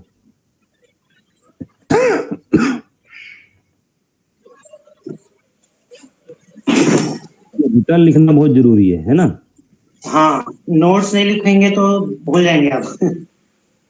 हाँ, लेकिन इतना मेरे को बता दीजिए, हाँ। इसमें ये ऊपर में ब्रैकेट ओपन, ब्रैकेट, ये जो स्मॉलर देन ग्रेटर देन खोले बंद किए, और उसके हम्म नीचे फिर खोले बंद किए और बंद किए, हम्म। और इसके बीच में ही पूरा HTML कोड आना है। हाँ, पूरा HTML का कोड इसी के बीच में रहेगा। अच्छा। हम्म। जैसे सिंगल एलिमेंट है मान के चलिए, तो डायरेक्ट रिटर्न कर सकते हैं, कोई दिक्कत नहीं है। लेकिन मान के चलिए बहुत सारे एलिमेंट एक साथ लिखना है, तो वहां पे एरर दे देगा आपको। जैसे मैं यहीं पे पैराग्राफ भी लिख रहा हूँ। हम्म ये हो गया, कुछ पैराग्राफ लिख दिए यहाँ पे, और मैं ये फ्रेगमेंट को हटा दूंगा, तो हम्म ये एरर दे देगा। लेकिन वहीं पे मैं पैराग्राफ को हटा देता हूँ यहाँ से, और सिर्फ हम्म अपना HTML बस रहेगा, तो वो एरर नहीं देगा वो। है क्यों? क्योंकि अभी सिंगल एलिमेंट है ना, अभी सिंगल नहीं, एलिमेंट है, इसलिए एरर नहीं देगा वो। तो सिंगल एलिमेंट को दिक्कत नहीं है उसको? नहीं, सिंगल एलिमेंट से दिक्कत नहीं है, लेकिन डबल एलिमेंट हो जाता है तो वो उधर उसको चिपका नहीं पाता। अच्छा, मेरे को उधर यहाँ मतलब तक जो समझ आ गया। इसको डोम मारिए के बढ़िया। अंदर में।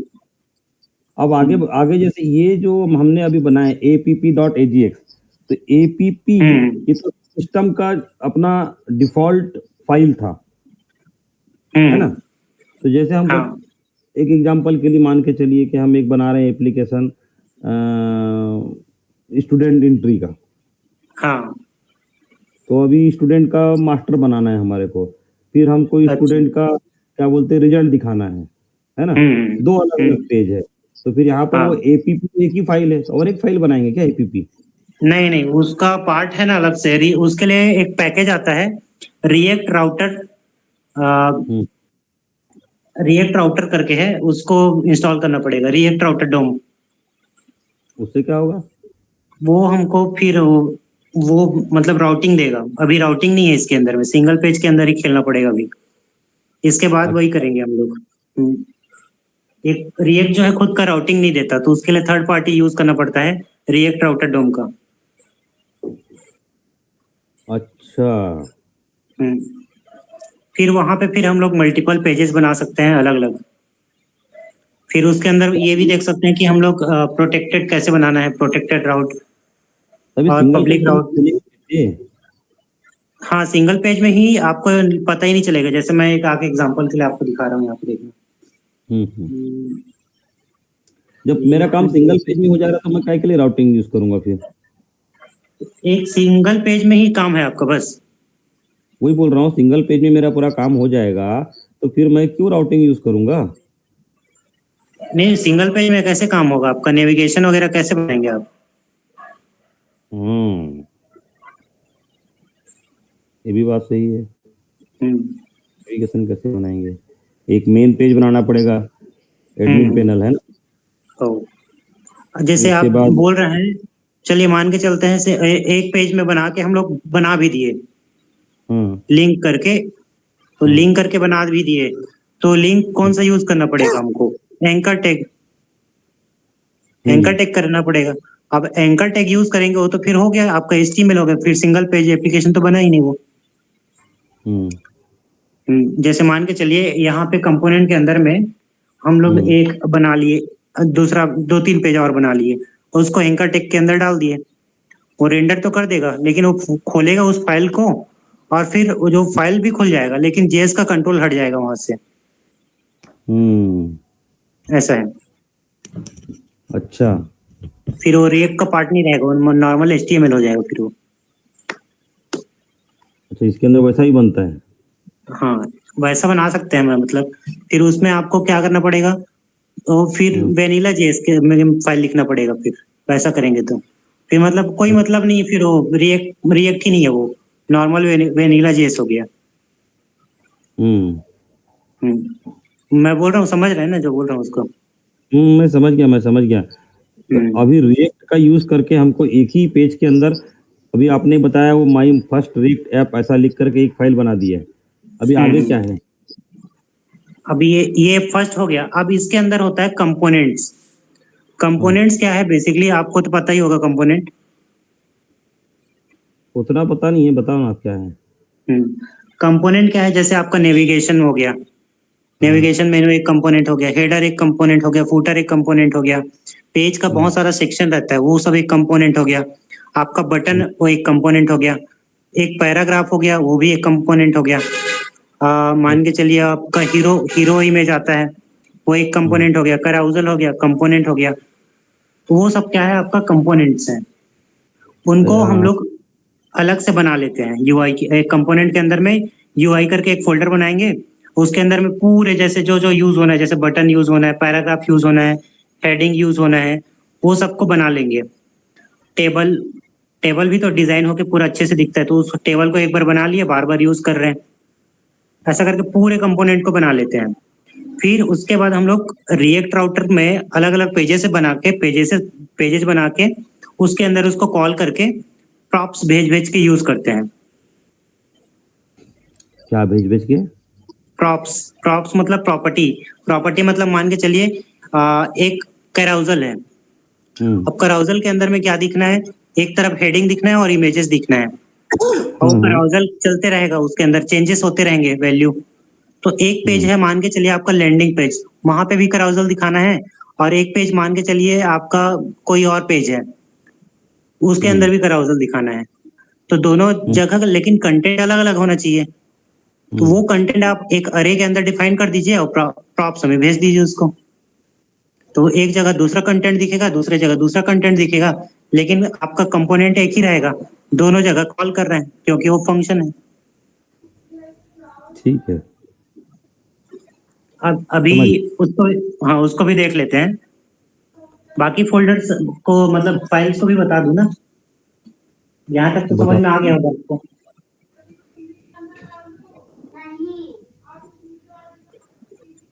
बाकी फाइल्स बताऊं आपको, बाकी कौन सा फाइल बचा है? वो या कंपोनेंट बाकी आप बोलोगे तो कंपोनेंट कहाँ बनाते हैं?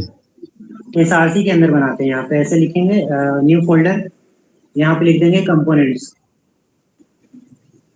ऐसे करके अच्छा, और फिर उसके न्यू अंदर? फोल्डर।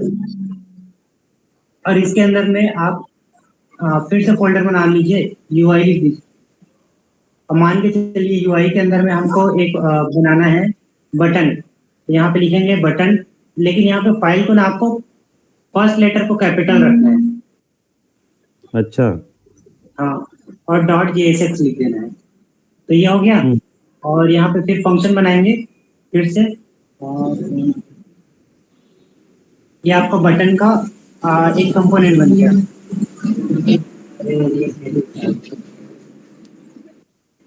तो बाद में ये एक कंपोनेंट एक पेज है एक्चुअल में? हाँ, मतलब कुछ भी हो सकता है, एक पेज भी हो सकता है, एक पेज का पार्ट भी हो सकता है। नहीं नहीं, ये पेज नहीं है, ये कंपोनेंट। देख, आप चाहे तो पेज भी बना सकते हैं, कोई दिक्कत नहीं, लेकिन वो फिर कन्वेंशन, वैसा कन्वेंशन नहीं होगा, गलत मतलब गलत तरीका है वो। अच्छा। आप कंपोनेंट बना रहे हैं, वो रीयूज होना है, तो आप कंपोनेंट को कंपोनेंट बनाओ, पेज को पेज बनाओ। पेज बनाने के लिए यहाँ पे एसआरसी के अंदर में ना एक अलग से हाँ, फोल्डर बनाएंगे, यहाँ पे वहां पे अच्छा, लिखेंगे पेजेस, हाँ, ऐसे। हाँ। और इसके अंदर और में फिर हम लोग पेजेस बनाते जाएंगे, क्या कैसे अपना बनाएंगे? फोल्डर स्ट्रक्चर कोई भी देख के पढ़ भी पाए ना इन फ्यूचर। अब कंपोनेंट बनाए और कंपोनेंट के अंदर डाल दिए पेजेस को, तो आप सामने वाला पर्सन आएगा इन फ्यूचर तो उसको समझ ही नहीं आएगा फिर वो है क्या। सही है, सही है। तो पेजेस के अंदर अभी पेजेस कैसे बनेगा? पेजेस के अंदर में अलग अलग पेजेस बना दीजिए, जैसे होम हो गया, अबाउट हो गया, कॉन्टेक्ट अस हो गया। हाँ फिर ना, बना लेंगे। आपस में लिंक करने के लिए रिएक्ट राउटर डोम इंस्टॉल करना पड़ेगा। पहले अच्छा। कंपोनेंट देख लेते हैं, फिर मैं उसको बता दूंगा आपको। नहीं, वो पेज बनाते कैसे हो? राइट क्लिक करके बनाओ तो कुछ कंटेंट मत डालो। ये फोल्डर बोल रहे हैं, ये फोल्डर है, पेज नहीं है ये। हाँ, मैं समझ गया, उसके अंदर पेज कैसे बनाते हो आप? ये न्यू करके है ना यहाँ पे, ये हाँ, फाइल बनाएगा, नीचे वाला फोल्डर बनाएगा। न्यू न्यू करोगे तो क्या होएगा? यहाँ पे फाइल बनेगा, यहाँ पे जैसे लिख दिया, मैं मान के चलिए आपका, यहाँ पे लिखता हूँ होम हाँ डॉट JSX, ऐसे क्लिक हाँ, किया, यहाँ पे आता है। बस बस मेरे को वही जानना था कि आप वो फाइल का एक्सटेंशन क्या देते हो? यहाँ पर हर फाइल का ना एक्सटेंशन JSX ही देना है। हाँ, JSX ही देना है, क्योंकि उसके अंदर JS और HTML दोनों रहना है ना, इसलिए JSX ही लिखना है। बेसिकली देखा जाए तो हम लोग जिस फाइल पे काम करेंगे, यूजर हम्म। यानी डेवलपर, वो JSX फाइल पे ही काम करेगा, बाकी हाँ, दूसरी पूरा सारी का पूरा JSX रहेगा। मान के चले टाइप स्क्रिप्ट आपको आता होगा, तो TSX हो जाता है वो। टी मेरे को नहीं आता, वो फालतू चीजें, टाइप स्क्रिप्ट। हम्म। वो VB स्क्रिप्ट का डेवलप्ड रूप है, पता है मेरे को। हाँ, तो वो फेल JSX ही लिखना है। फ्लॉप हो गया है वो टाइप स्क्रिप्ट, हम्म। मार्केट में फ्लॉप हो गया, वो नहीं चला। वो क्या था, माइक्रोसॉफ्ट का एक एक्स इंजीनियर था, उसने माइक्रोसॉफ्ट छोड़ा। छोड़ने के बाद हाँ। उसने क्या बोलना चाहिए, चाहा कि ऐसे लोग जो माइक्रोसॉफ्ट टेक्नोलॉजी पे काम करना चाहते हैं, उनकी हेल्प के लिए हम्म। उसने टाइप स्क्रिप्ट का इंजन बनाया। लेकिन वो हाँ। इंजन बेकार है, क्योंकि उसके इंजन को हम्म। ब्राउजर नहीं समझता। हाँ, तो वो क्या जेएस ही जनरेट करता है एट दिन, उस जेएस फाइल को फिर। हाँ, और जो जेएस फाइल जनरेट करता है वो क्या करता है, स्पेसिंग वगैरह ये सबको हटा दे रहता है, सॉर्ट करके देता है एकदम। हाँ, उसको क्या बोलते हैं, मिनिफिकेशन। हाँ, मिनिफिकेशन करके देता है। हम्म, मिनिफिकेशन कर देता है वो। तो हम भी बना करके अपनी फाइल को मिनिफिकेशन कर सकते हैं। हो, वही चीज है। तो यहाँ तक मेरे को बात समझ में आ गई कि हम कंपोनेंट बना लेते हैं, फिर हम्म। कंपोनेंट को यूज कैसे करते हैं वो आप बाद में बताओगे, है नहीं? हाँ, कंपोनेंट अभी भी देख सकते हैं, ऐसा कोई दिक्कत नहीं है। यहाँ पे बताइए। जैसे कंपोनेंट बनाए, या यूआई के अंदर जाएंगे, बटन बनाना है, बटन बनाए भी। अभी यहाँ पे हाँ फंक्शन बनाएंगे फिर से, तो हाँ फंक्शन बनाने के लिए लिखेंगे यहाँ पे। इसका शॉर्टकट तरीका भी है, REFC। हम्म REFC ही तो होता है। चलो डायरेक्ट लिख लेते हैं, फंक्शन हम्म बटन, और इसके अंदर में चलिए बना के दे दिया अपना खेल। अब ये देखिए, ये बटन लिखा हुआ है अपना, ये क्लासेस हम्म वगैरह तो यहाँ पे इस तरीके से यूज नहीं करने वाले अभी, क्योंकि अभी हम लोग टैलविंड यूज नहीं कर रहे हैं, तो इसको हटा देता हूँ। खुद का क्लासेस बनाएंगे, उसको डालेंगे यहाँ पे। तो टेलविंड इसके अंदर इनबिल्ड है क्या? नहीं, वो AI डाला है ना साला, वो कन्वर्ट कर देता है थोड़ी। अच्छा, जैसे मान के चलिए बटन बटन का कलर वगैरह करना है, वो क्लास के अंदर देंगे, इसके अंदर में। अब ये यही तो चिल्ड्रन क्या है आपका? आपने एआई को इससे कैसे इंटीग्रेट कर दिया अपना एक्सटेंशन क्या आता बोल, है, हाँ? एक्सटेंशन आता है उसका, एक्सटेंशन। अच्छा, उसका एक्सटेंशन है इधर ब्लैक बॉक्स का? हाँ हाँ, है ना। हाँ, वो कोड से इंटीग्रेट हो गया है। हाँ, सही है, सही है। तो ये बटन है। अब ये ऊपर में जो दिख रहा होगा ना कर्ली ब्रेसेस के अंदर में, हाँ इसको हाँ बोलते हैं प्रॉप्स। ये चिल्ड्रन, ऑन क्लिक, क्लास का नाम, ये है प्रॉप्स। हाँ 2 मिनट ना। हाँ हाँ।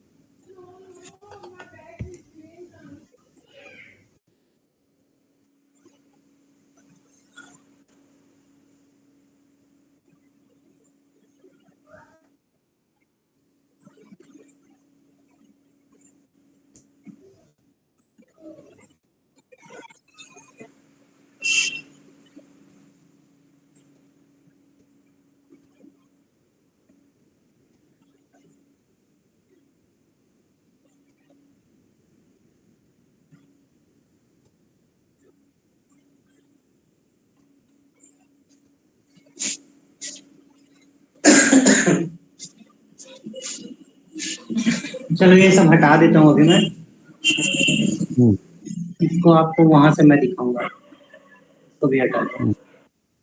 हेलो, देख रहा हूँ, देख रहा हूँ, देख रहा हूँ मैं। देख रहे हैं ना? हम्म,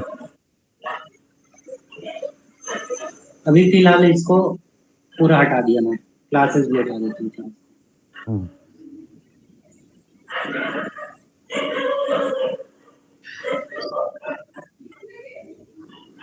अभी ये अपना खाली बटन है।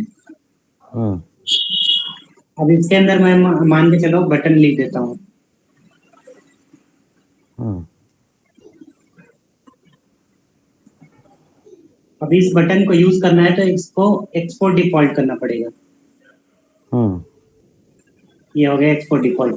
अच्छा, बटन का बी भी कैपिटल रहेगा हम लोग का यहाँ पे। क्यों नहीं रखेंगे तो क्या होगा? ये रिएक्ट का कन्वेंशन है। अच्छा। फोल्डर का नाम और बट इधर का नाम दोनों को कैपिटल रखना है करके। चलने के लिए चल जाएगा, कोई दिक्कत नहीं है, नहीं होगा। अब ये होम पेज है, इसके अंदर उसको यूज करते हैं अपन कि डायरेक्ट यहाँ पे कर ले app.js के अंदर। नहीं, वो चलिए होम एप पेज डॉट के अंदर। होम होम पेज के अंदर करते हैं। हाँ, वो हमने नया बनाया ना। हाँ, यहाँ पे भी एक फंक्शन बनाना पड़ेगा। हम्म, फंक्शन यहाँ पे लिखते हैं होम, और यहाँ पे होम पेज ये बना हुआ है। ये div को हटा देते हैं यहाँ से। ये हो गया हम लोग का रिएक्ट फ्रेगमेंट। और यहाँ पे उस बटन को इंपोर्ट कर लेते हैं। कर्ली ब्रेसेस जैसे लिखेंगे और कैपिटल बी लिखेंगे, और यहाँ पे बटन ऐसे लिखेंगे तो डायरेक्ट सजेशन दे देता है कंपोनेंट से लेना है क्या करके। इसको ऐसे टच करेंगे ना तो ऊपर इंपोर्ट हो जाएगा ऑटोमेटिक। जबरदस्त। अब इसको फिर क्लोज कर देंगे यहाँ पे ऐसे। ये हो गया। हाँ, अब ये होम पेज है, इसको वापस से हमको app.js के अंदर में डालना पड़ेगा, तब जाके वो दिखेगा। अभी फिलहाल क्योंकि फाइनली जो रन होने वाला पेज है वो app.js ही है। हाँ, ये इंपोर्ट कर लिए होम के अंदर में, और ये app.js के अंदर डाल दिए। तो अब इसको देखेंगे, होम को एक्सपोर्ट नहीं किया है क्या? ये है ना। किए हैं, लेकिन यहाँ पे अच्छा, यहाँ पे देखिए ये एरर दिखा रहा है। एरर क्यों आया समझ में आया आपको? हाँ, वो 2 लाइन का HTML और आपने वो यूज नहीं किया, वो क्या नाम था उसका? फ्रेगमेंट। फ्रेगमेंट। फ्रेगमेंट यूज नहीं किया आपने। इसलिए वो यहाँ पे एरर दे दिया। इसको यहाँ पे ये हो गया। अभी ये हाँ, देखिए बटन आ गया यहाँ पे। अरे वाह। अभी ये जो बटन है ना, हाँ, इसमें CSS की वजह से ऐसा दिख रहा है। समझ मैं गया कोई वो भी CSS नहीं दिया, लेकिन प्लेन। CSS कहाँ से पकड़ रहा है? वो CSS पकड़ रहा है यहाँ से। ये आपका index.css लिखा है ना, हाँ यहाँ हाँ से हाँ पकड़ हाँ। रहा है। इसको ऐसे कमेंट कर दूंगा तो वो CSS बिगड़ जाएगी। ये नॉर्मल हो गया। अच्छा, ये देखिए, एकदम नॉर्मल हो गया ये। ये एकदम नॉर्मल हो गया। अब मान के चलिए इतना का ही हमको CSS लिखना है इसी के लिए। तो हाँ। ये index.css है, इसके अंदर हम्म, में ये सबको हटा दे रहा हूँ मैं, पूरा डिलीट कर दिया। ये ऐप हम्म, वाले को भी डिलीट कर दो, कोई दिक्कत नहीं। ये हम्म, अभी इसके अंदर में हम लोग CSS लिखेंगे। तो यहाँ पे अपना है क्या क्या चीज, एक हेडिंग है और एक होम पेज के अंदर हेडिंग है, ये बटन है। अभी इसको हम लोग क्लासेस का यूज करके कर रहे हैं। तो यहाँ पे ना क्लासेस का जो यूज करेंगे और हम्म, वो सेम क्लास कहीं पे रिपीट हो गया तो हम्म, वहां पे भी इफेक्ट करेगा। मान के चलिए एक होम पेज में है, एक दूसरा आपका अबाउट अस में है।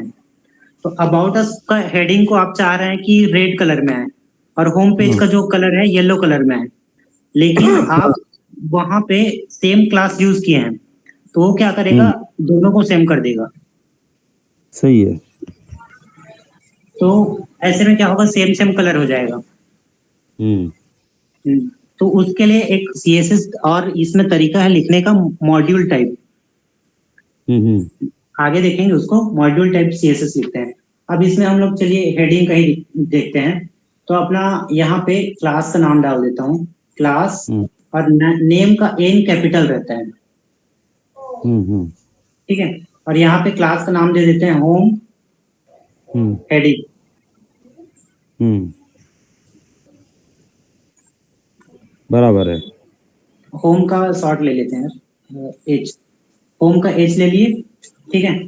और हम्म, यहाँ पे बटन में भी है अपना, तो बटन के लिए फिर से क्लास लेंगे, यहाँ पे क्लास हम्म, BTN कर देते हैं। हम्म, और एक और हेडिंग अपना ऐप के अंदर था, ये हेडिंग, इसको लिख देते हैं क्लास एच हेडिंग के जगह पे ए हेडिंग लिख देते हैं। ठीक बराबर है। है।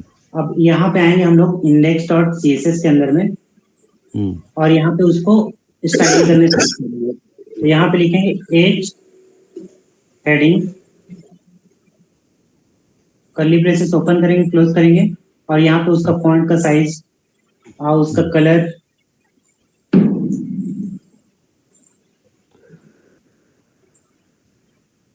फॉन्ट वेट,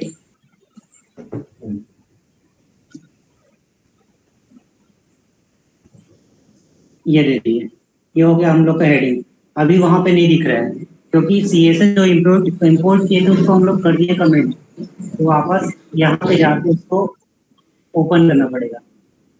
ये देखिए आपका हेडिंग जो होम पेज था वो कलर हो गया। सेम चीज यहाँ पे यदि हम लोग इसमें करें, यही चीज ऐप वाले के लिए, तो यहाँ पे लिखेंगे हम लोग ए, और इसका कलर कर देते हैं रेड।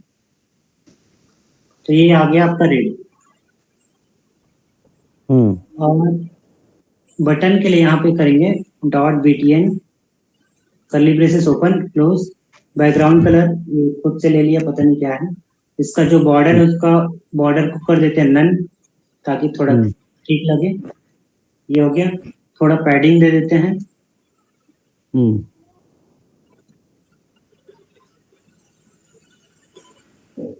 पैडिंग दे देते हैं 10 पिक्सल का, और 10 पिक्सल और 20 पिक्सल, और रेडियस दे देते हैं, बॉर्डर रेडियस।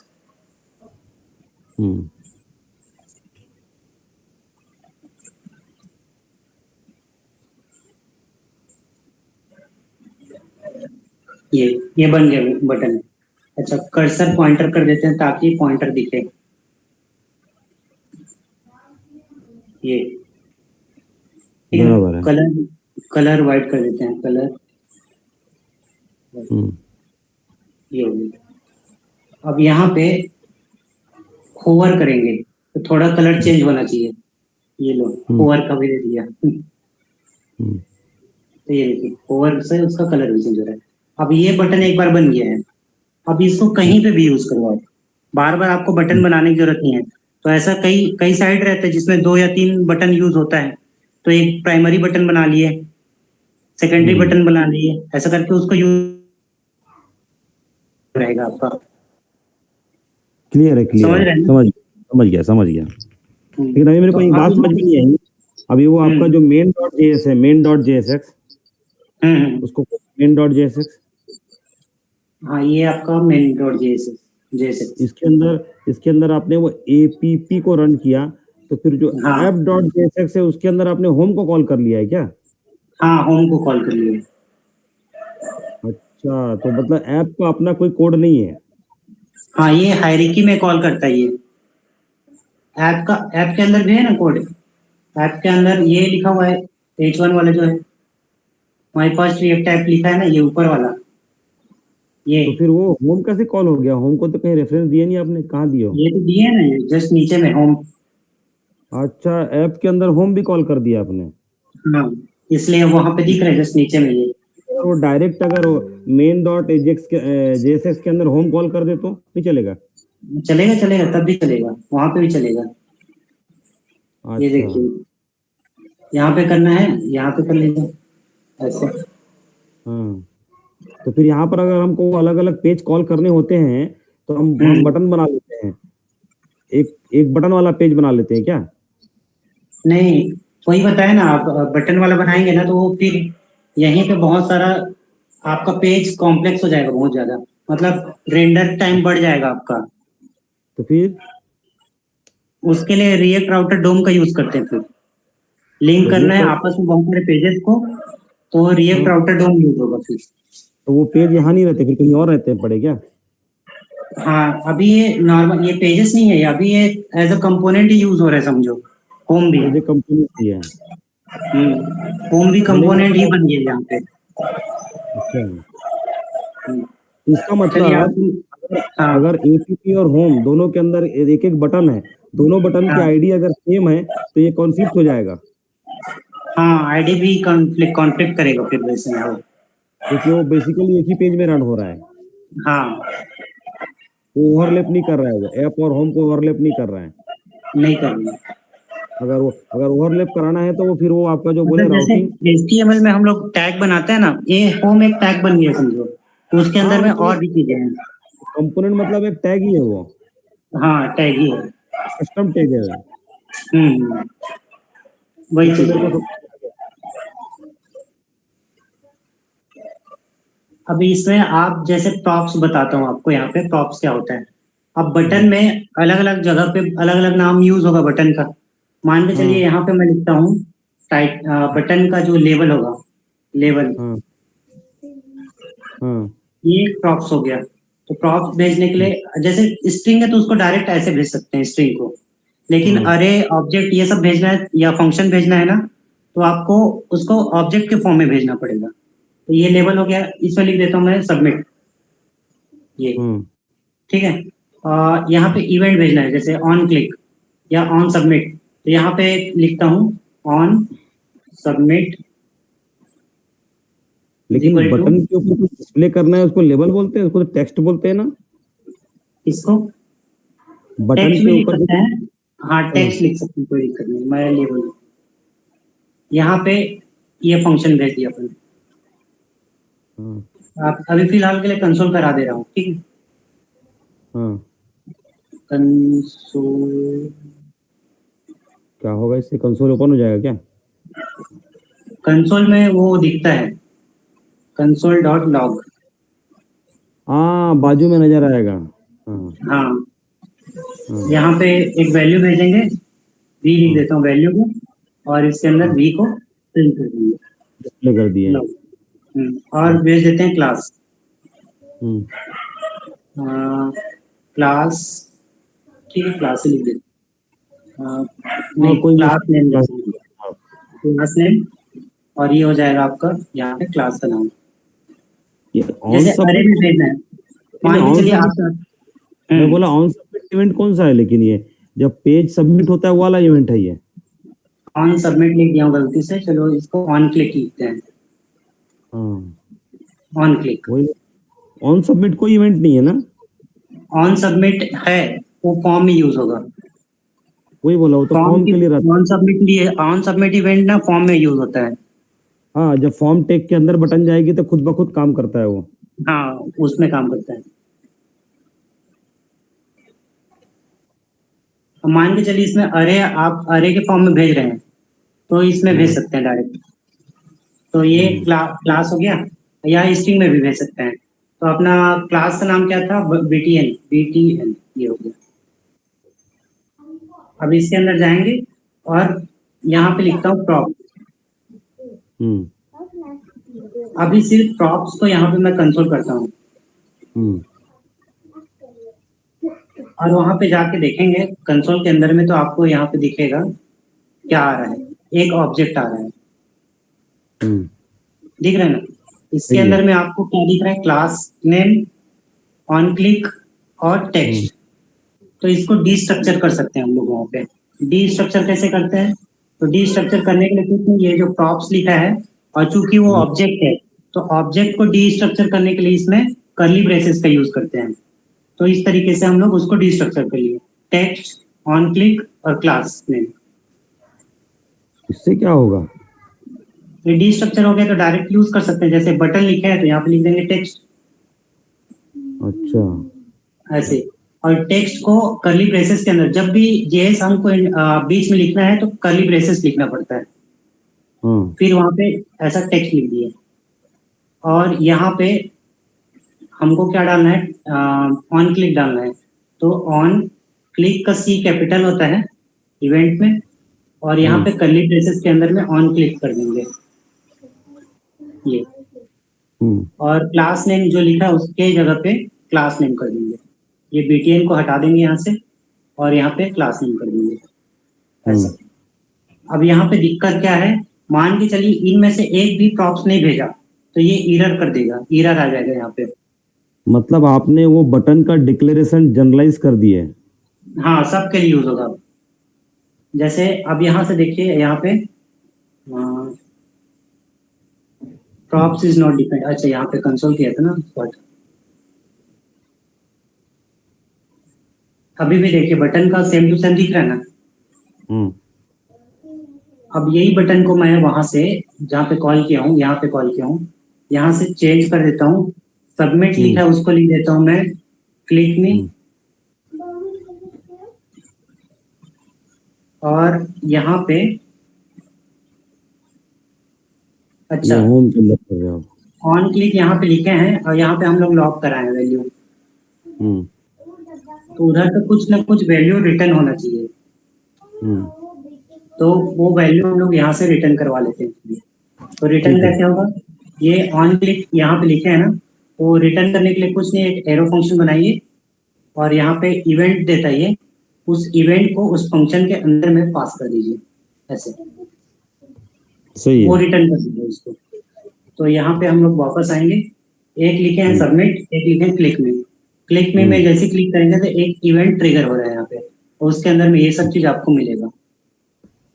सही है। पूरा इवेंट आपको यहाँ पे मिल जाएगा, इसमें भी वैसे ही। क्लियर है, क्लियर है। तो ये आपका एक एक बटन बना, उसको कहीं पे भी यूज कर लो, ऐसा है। अब जैसे सीएसएस में गए, और सीएसएस में ये हम लोग का बीटीएन प्राइमरी कर देता हूँ। हम्म ऐसे ही हम लोग और बना लेते हैं। हम्म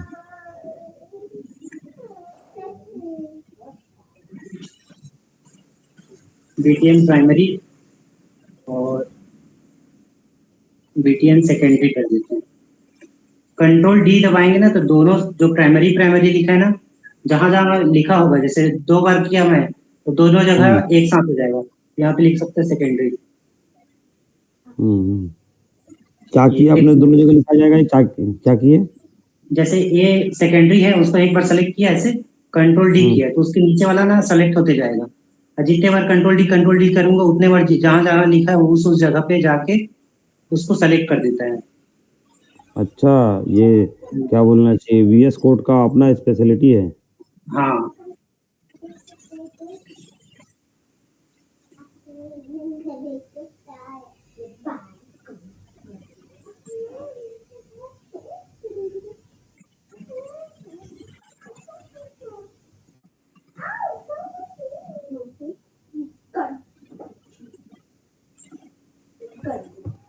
बराबर है। अभी कौन से प्रोजेक्ट पे काम कर रहे हो आप? मैं हाँ, एक हीलिंग वाला वेबसाइट है और एक सोलर वाला वेबसाइट है, उसके उस पे चल रहा है। हीलिंग वाला। हम्म। ये हीलिंग वाला क्या है? वो रहता नहीं है, कई लोग हील करते हैं किसी किसी को। रेकी रेकी। हाँ मतलब ये हाँ बेसिकली मतलब एक तो मोटिवेट करते हैं किसी पर्सन को जो हाँ हाँ परेशान हो गया है जिंदगी से हाँ उस टाइप लोगों को। और हाँ। कुछ कुछ योगा प्रैक्टिस वगैरह कराएंगे, मतलब उसी टाइप से ही है, रेकी टाइप से ही समझ लीजिए। तो वो वाला है क्या, क्या बोलते हैं, क्रिश्चियन वाला है क्या? हाँ, क्रिश्चियन वाला है। अच्छा, रेकी नहीं भाई, रेकी बहुत अलग है, क्रिश्चियन वाला बहुत अलग है। एक क्रिश्चियन लड़की, उसी का प्रोजेक्ट है वो। अच्छा,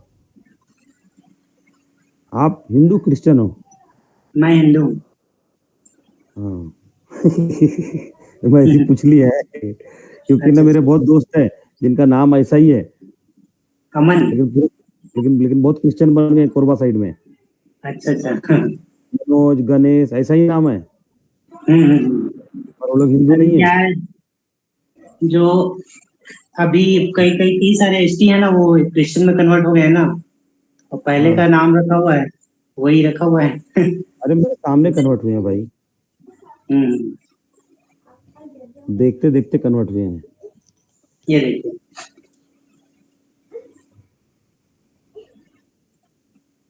तो यहाँ पे अपना 2 अलग अलग बटन बन गया। अच्छा, बराबर है, बराबर है। तो आज कंपोनेंट तक करें, 12:30 हो गया है। सही बात है, बहुत हो गया ना। अब सुबह उठ टॉप के आपने समझ में देखा, आया ना आपको?